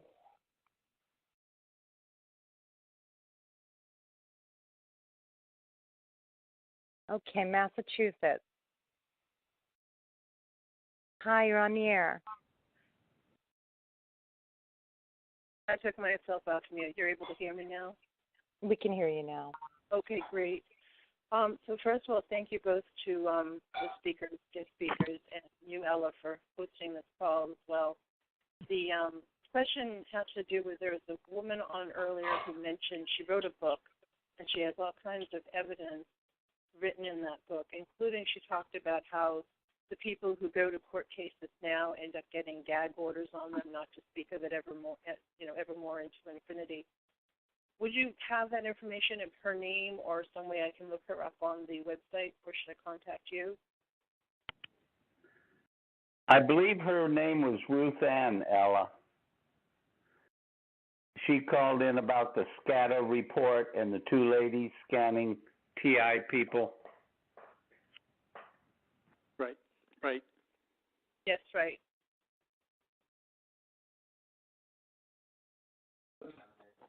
Ella might have gotten dropped off the call again. Oh, no, I'm here. I'm sorry. I just got distracted. Forgive me. Sure. Okay. Okay, Toronto, Ontario. Hi, you're on the air. Hello? Hi. Hi there. Okay. I, at first, a little nervous, just want to say. Wasn't expecting to get a call in. I've been TI fully for about 9 years plus. My thoughts have been broadcasted over radio, even TV. It's been, gaslighted to me in many ways. A few questions. Have you ever heard of any such occurrences coming from Canada? I have not, no. Okay. Would this technology be specifically made from the U.S., or would Canada be toying with it too? I think that in the technology area, the Five Eyes group basically coordinates efforts. Yeah, in other words, Canada would be involved. Yeah. Well, they share, yeah. All right. Sorry, my notes are scrambled here. Yeah. I just appreciate what you're doing. Yeah. I guess. Well, thanks for calling in. And we have calls every night, and thanks for being here. All right. Thank you. Okay, you're welcome. Okay, New York. Hi, New York. You're on the air. Hi. Oh, hi, Ella. I just want to thank you very much. It's Corinne. I just wanted to say hi. I just wanted to say thank you so much. Your guest speakers are amazing as always, and they really provide a lot of information and give me and everybody a lot of hope for the future, and show that there is still character out there, which is a dynamite trait that I think that I haven't seen in a while. So my question was, when you're going through all of this and putting the pieces together, what is it that made you say, you know what, this has to be said. This is something that is wrong. It is something that's unjust, and it's happening to innocent people all over. What made you just say, I got to change this because I'm working for something that isn't working for me? What was the drive for that? You mean for getting involved in the TI area? Yes, because I found. I think for me, I can answer that. It's pretty simple. I think it's so many people seem to be having so many problems that it seemed to me that someone needed to do something. And since this really required information correlation, that's basically the field that my background is, and that's what I've worked in for NSA. So I thought I had an opportunity, and I think Kirk felt the same way, or he can speak for himself here too. But yeah. I felt that I had something that I might be able to do that might help people. Yeah, because my husband says to me, I have a successful marriage for 8 years, and my husband is very well aware of what's going on over time. And he says to me, you're a TI, And I say, no, I'm not a TI. I'm a wife, I'm a daughter, I'm a godmother, and I'm a special needs educator and a rescue dog owner. A TI, I am not. I am an innocent person that is being illegally stalked and harassed, and there's a big difference. And to have that name put on me, it always bothered me very much because I never understood why I got it in the first place, honestly. I can understand that, yeah. I never had any mental health issue. I never had any criminal background. I mean, I really was like a really just a good person that like really helped people and cared about my family and my friends and my husband and my dog. And the day out for me was going out fishing and having a cold beer. Sounds good to me. Yeah, it was. And to me, that I lived a very simple life and a very quiet one. So I never understood how I got caught up in all this riffraff and all this things that honestly I would never know about. But here I am, 6 years later. It's been 6 years for me now. And I just want to have a cold beer and fish with my dad. I don't want this. Yeah. Sure. No, we understand. It's like whistleblowers being called whistleblowers. It almost has a negative connotation because it makes it sound like you're subverting the common belief system. But that's right. But that's yeah, right. So I understand where you're coming from. Yeah, I like when my husband would say you're a targeted individual. It was the same thing as somebody like yourself being called a whistleblower. It's condescending because you didn't do anything wrong. You didn't do anything. You didn't do anything. Right. You just did your job. You just did what was your job and what you were paid to do, and you didn't do anything corrupt and you didn't do anything wrong. So I don't know, the term targeted individual to me, I always had it was hard spot for me. I wanted to have people see me as a wife and as a daughter and as a godmother and as an educator. Of course.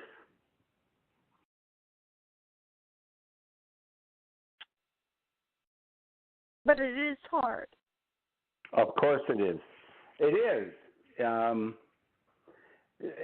I don't know if you're religious, but keep your faith. I am. Keep your faith. So. And it's funny because when I go to church, believe it or not, there's some churchgoers that do this, Yeah, it's and it's interesting because it's like they're Christian, but they're walking out and they're doing the opposite. No, well, then they're not really Christian. There's a lot of wannabe Christians in the world, and you got to walk it and you got to talk it. And the man upstairs knows who's walking and who's talking, believe me. Yeah, I always say to my husband, I got the law on my side and I got God on my side, and that's a pretty good deal. Yeah, I know about God. I don't know about the law because there are plenty of people in government who don't think the law means anything anymore. So it's going to be up to the citizenry to tell them that it does matter. Oh, I film every day. I film every day. Every day I got security cameras, glasses, you name it. And everything that I do and everywhere I walk, I film. When they're screaming at me, yelling at me, I just film them. Yep. Well, don't let them get to you. Don't let them, they want to get to you psychologically. Don't let them do it. Yeah. You got a whole army of people who are suffering like you, and we're going to rally that army, and we're going to get this thing addressed. Yeah, I know. You feel like, I don't know if you feel like this, but I feel like this. I mean, I got people my dad's age, you know, screaming and yelling at me every day. And they're my dad's age. I'm half their age. I'm a female. And I'm just walking my dog, you know. And I'm just like, God, you know, I got to get to work and I got to make money and I got to pay bills. And I'm just like, what the hell? Like, what is this? You know? Yep. Well, you hang in there. Keep your faith. Don't let them get you down. Yeah. Keep your attitude. Stay on the straight and narrow. You'll be fine. Yeah. I always cry privately. I never cry out loud. I never react. I never say anything. I just film them, actually, to be quite honest with you. I just film them. You know, I got to a point where I was fed up and tired with all the abuse that I just started filming them every day. I bought spyware sunglasses. I wear them every day. And I just click those on and say, okay, let it rip, boys. You know, you want to shit on a woman half your age and feel powerful, go ahead. There's a lot of nasty people out there. Don't let them make your life miserable. Ignore them. Ignore them. Yeah. Yep. Ignore them. Thank you. There's a lot of good people, and you've heard them tonight on Ella's show, and there's a lot more like that around the country. You have such strong character. You really do. I was just complimenting you guys to my husband, and I said, what an amazing character you both have. You know, it was so refreshing, and it was so nice to hear, because they love to put negativity in your face, and then you hear you guys, and you're like, yeah, now that's character. That's something good, you know? Yeah. And that's what I loved, and I was never steered wrong. Like, I never, you know, I always knew right from wrong, and I always said, well, I'm not going to hurt this person. That's wrong. I'll help this person. I'll lift this person up.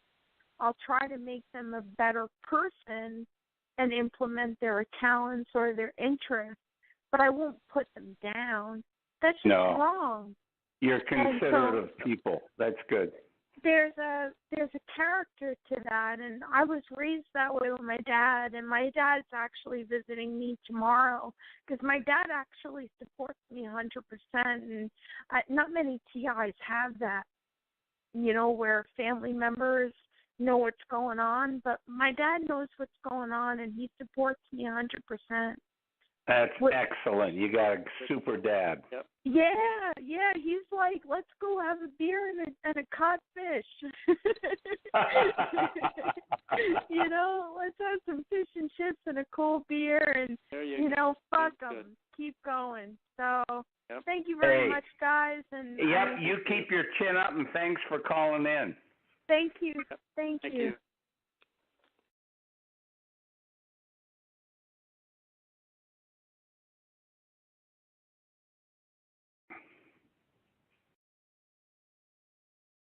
Are we still there? Huh? I don't know. Is Ella there now, or did we get disconnected again? I don't know. I think we're disconnected. You think? Should we call in again? Give her a minute, see if she comes on. Yeah, give her a minute, see if she comes on, then we'll do it again. I think she's running out of phone time anyway. Yeah, I would. It's almost 1:00 here. Yeah. Yeah.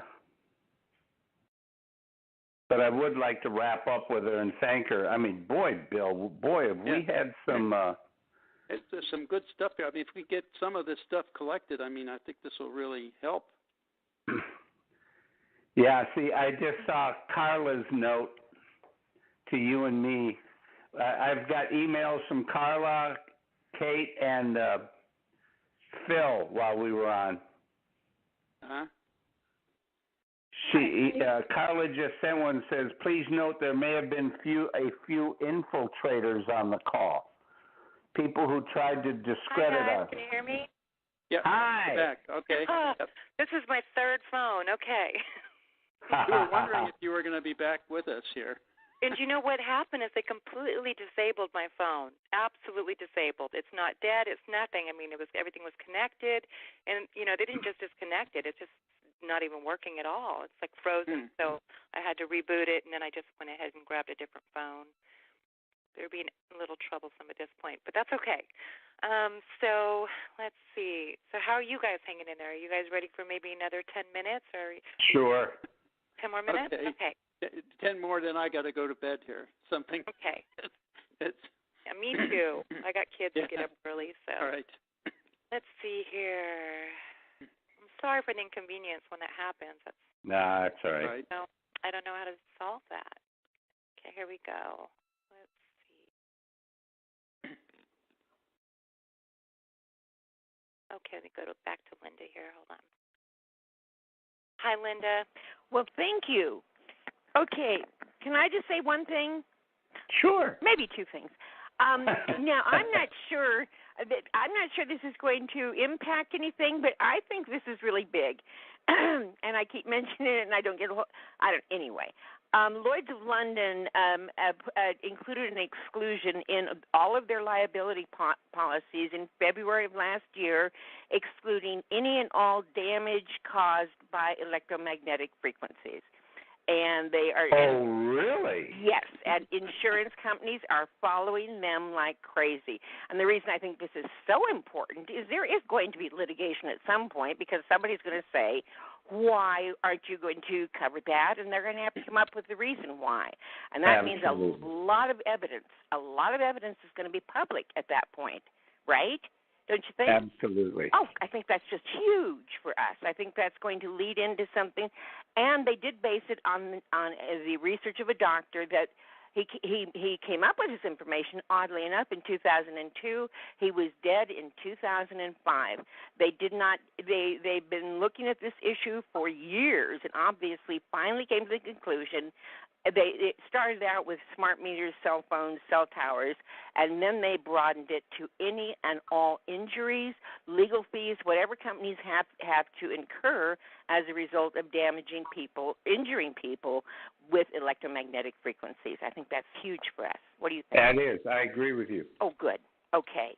Well, I just wanted to mention that. That's very important. I think so. I think ultimately that will be a huge bundle of information for us, all in one place. Litigation, and as I say, they did follow the information from a doctor, I think Theodore Lebowski. I will have to look that up again, but they did base it on that, and that is he does have a video online. It was put online that's giving some of his conclusions. I just thought that was great information. Absolutely. Thank you for that. Yeah. Good. Okay, that's just what I wanted to say. Oops. Hello? Can you hear me? Yep. I'm here. I thought we went dead there for a minute. It wouldn't be too surprising on calls like these. Okay, hold on one second. We've got Northwest California. Huh. Oh, no, they're freezing my computer. Oh, wait, they let it go. Okay. Hi, California. Oh, hi. Hi, it's Roseanne again. I just wanted to give some information to the woman who called in, who wanted to get that information. But before I do, I wanted to correct one of the last speakers who said whistleblowers was a derogatory term. Not in my book. I think you guys are the cream of the crop. If everybody had your courage, we would not be losing our country the way we are. And I also wanted to say that, there have been studies of who's targeted in this program, and on the whole, they are of above average intelligence and compassion. So, to that poor woman who doesn't want to be known as a TI, you're in with the best. And don't forget that. That's really. nice. because they are going for, I guess they want a challenge. You know, they want to see if they can change people who are intelligent and compassionate into something else. So don't let them. And someone else called. I'm Roseanne Schneider, and I'm happy to give my name because it might protect me. My book is Surveillance, Torture, and Control in the Modern World, and it's an ebook. It's very cheap. It's on Amazon. If you can't afford it, write to me. I'll send it to you free. It is full of things that you can show your family. A lot of proof in the book. The person who was gagged, his name is Michael Caine. They went after a person who was studying law, and boy, did he get them. He turned around and proved it all and went after them. And last we heard, he got a settlement and he was immediately gagged. So that's the only person I know that's in that category. But I just wanted to answer her. And thank you again, guys. Love you both. And we're going to lick this thing. Absolutely. Thank you, Roseanne. Thank you. Sure. Thank you. Okay, I'm going to pick just two more people.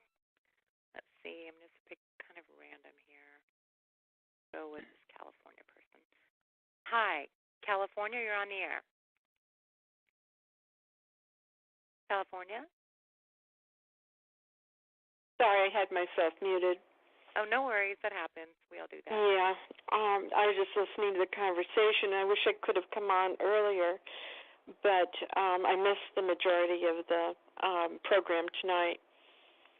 But it sounded like it was very interesting, and it sounds like there might be some new developments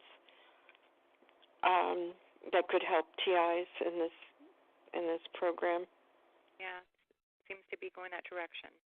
That's good. That's the only thing I think I've ever heard in 13 years that was that sounded hopeful. Oh, really? Oh. Mhm. Yeah. Well, do you have a question for the two gentlemen? Pardon? Do you have any questions for the gentlemen? I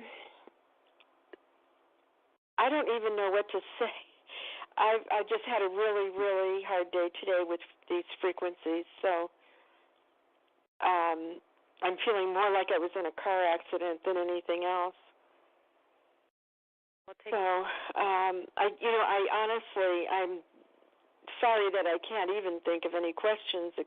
I don't even know I don't know what to say at this particular point, because the technology, as far as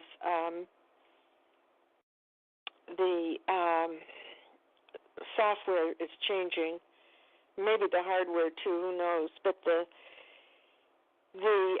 potency of the frequencies has really changed, and it seems to be able to just cover your whole body from head to toe, which is something pretty new to this year, where they could use equal strength and power on your whole entire body at the same time, where before it would be legs or chest or head, but not the whole entire body at the same time. So that's pretty much what I'm seeing, is that it's changing fast, and it's changing fast, and they're getting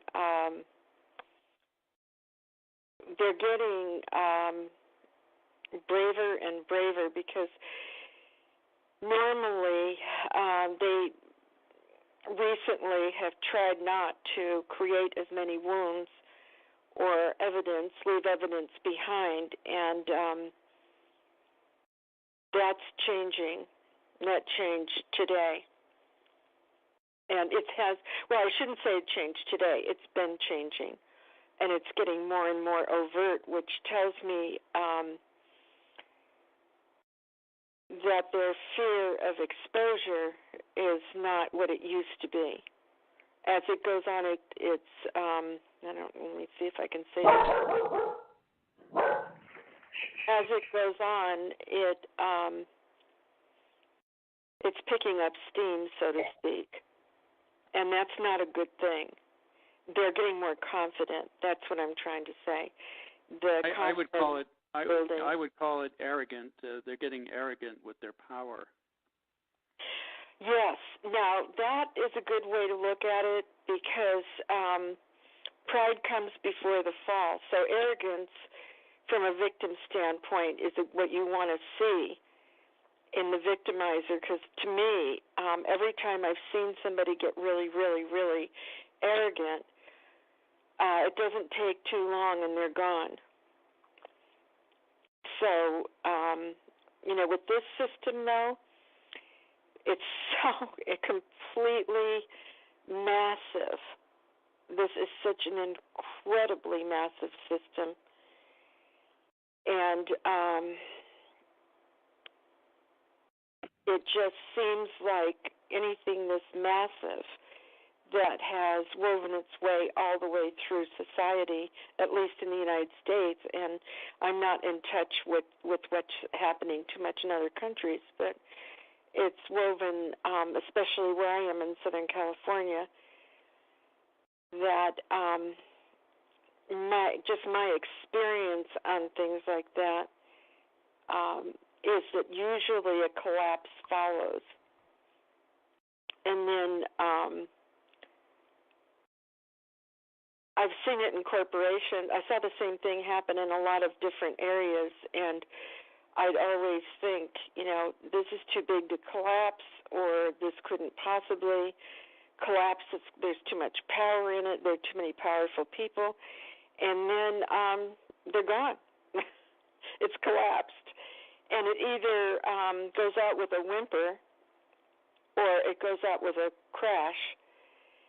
So, but it doesn't, when you're in it and when they're at their most powerful points, it doesn't look that way. It looks like it could go on forever, and I'm sure it looked like that in Rome when Rome was at its height, and I'm sure that it looked that way to people who were victimized in Rome and having to live in that. So anyway, but over here it's pretty bad. It's escalating for sure, and it's like I said, it's such a massive program that's gone on for so many years that it's just new things unfolding every day. That how massive a program it was, and run by such a few people at the top, but it seems like it's not close to being over. That's how I see it. I could be wrong, I don't know, but it does look to me like it's far from being over. And the reason I say that is commerce is so deeply involved in this. It's not just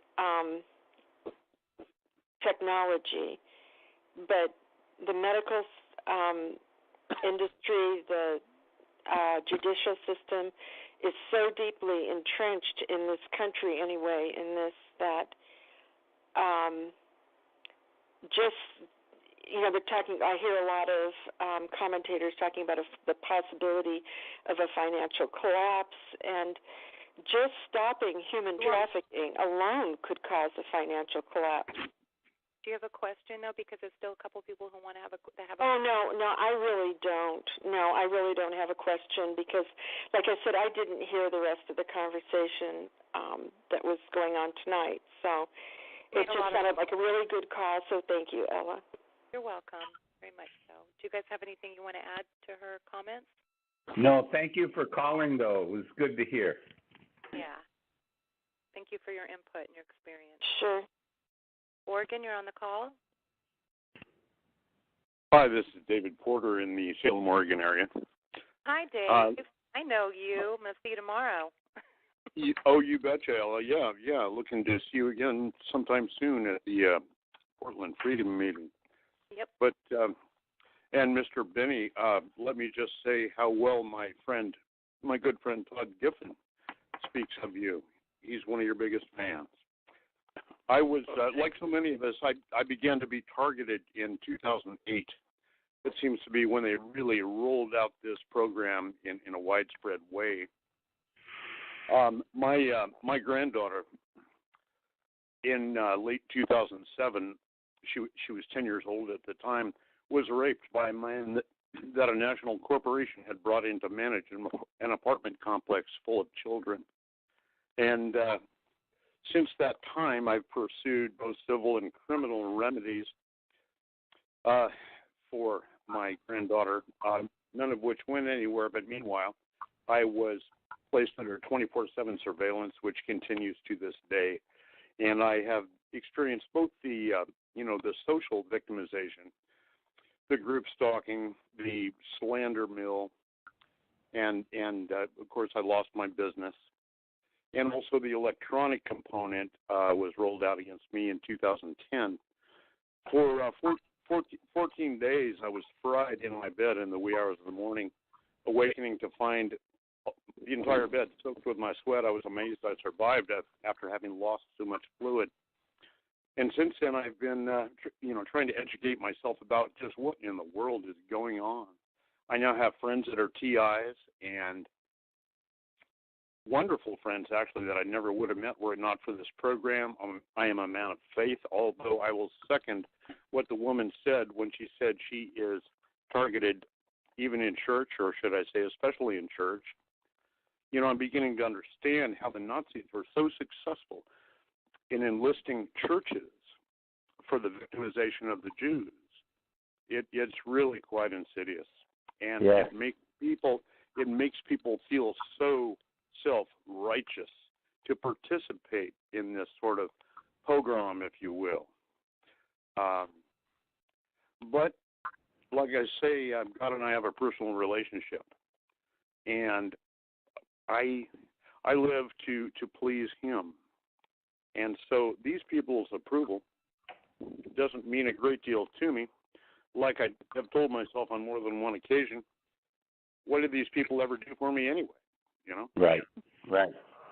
It's, I love what you guys are talking about doing, compiling TI narratives and assembling a database of testimony. And I very much intend to email you sometime in the next few days and offer whatever minor assistance I can give to this great undertaking, because it's about time that, there are millions of Americans who've been implanted.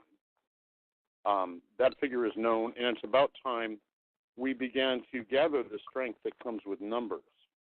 Yes. And that we begin to make ourselves heard. And, as I often call my friend Todd Giffen, I call him Todd Giffen, American hero.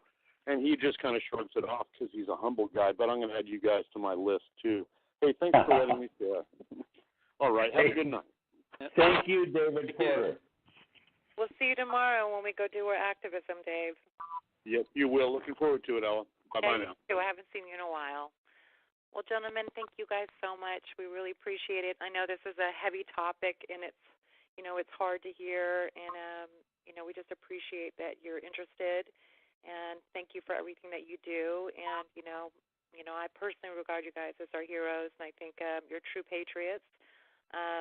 And I'm glad there's still true patriots left in our country. I really do. And thank you for everything you've done, for as long as you have been doing it. And I know you guys still speak out, and you still are truth tellers and truth sayers, and I know that's very much appreciated right now. Ella, I want to thank you for making this possible. I know Bill and I have been greatly enlightened on the entire subject by your outstanding listeners out there. And so it was really important for us to be able to slug through some of their stories, discover some of the knowledge that's already been gathered, as Roseanne has pointed out, and others. And we've learned a lot ourselves tonight. So it goes both ways. It really does. Thank you for having us. Well, thank you guys. I really appreciate it. Yeah, thank you, Ella. And if you can, if you hear from anybody else that can help add some kind of data or information or documentation that can help in this study and all, and get it consolidated for Kate and Ella and Carla here and us, why that would really help. And that would help accelerate this process. Yeah. So you need to get this out pretty soon too. Yeah. Yes, I agree. There's people that too are long. being tortured, and there's people that are, unfortunately, there's people that can't deal with this, and they take their lives, and we all know. You can hear the emotion in some of the callers tonight. You could really even the pain. Yeah. And they're such lovely people. I mean, if you only knew, people say, well, what did they do? Most of us didn't do anything. We either spoke. In my case, I talked too much, but I spoke the truth. And everybody has different situations, but I'm going to close out on this quote. Never doubt that a small group of thoughtful, committed citizens can change the world. Indeed, that is the only thing that ever has. And that's Margaret Mead, and I thought that would be a good I one. love that one. That's a good one. Yeah. It's a great one. Well, thank you guys. Thanks again, and we'll speak soon and be in contact, and you guys take care. Thank you, Ella. Thank you, and you do the same. Yeah. Good night.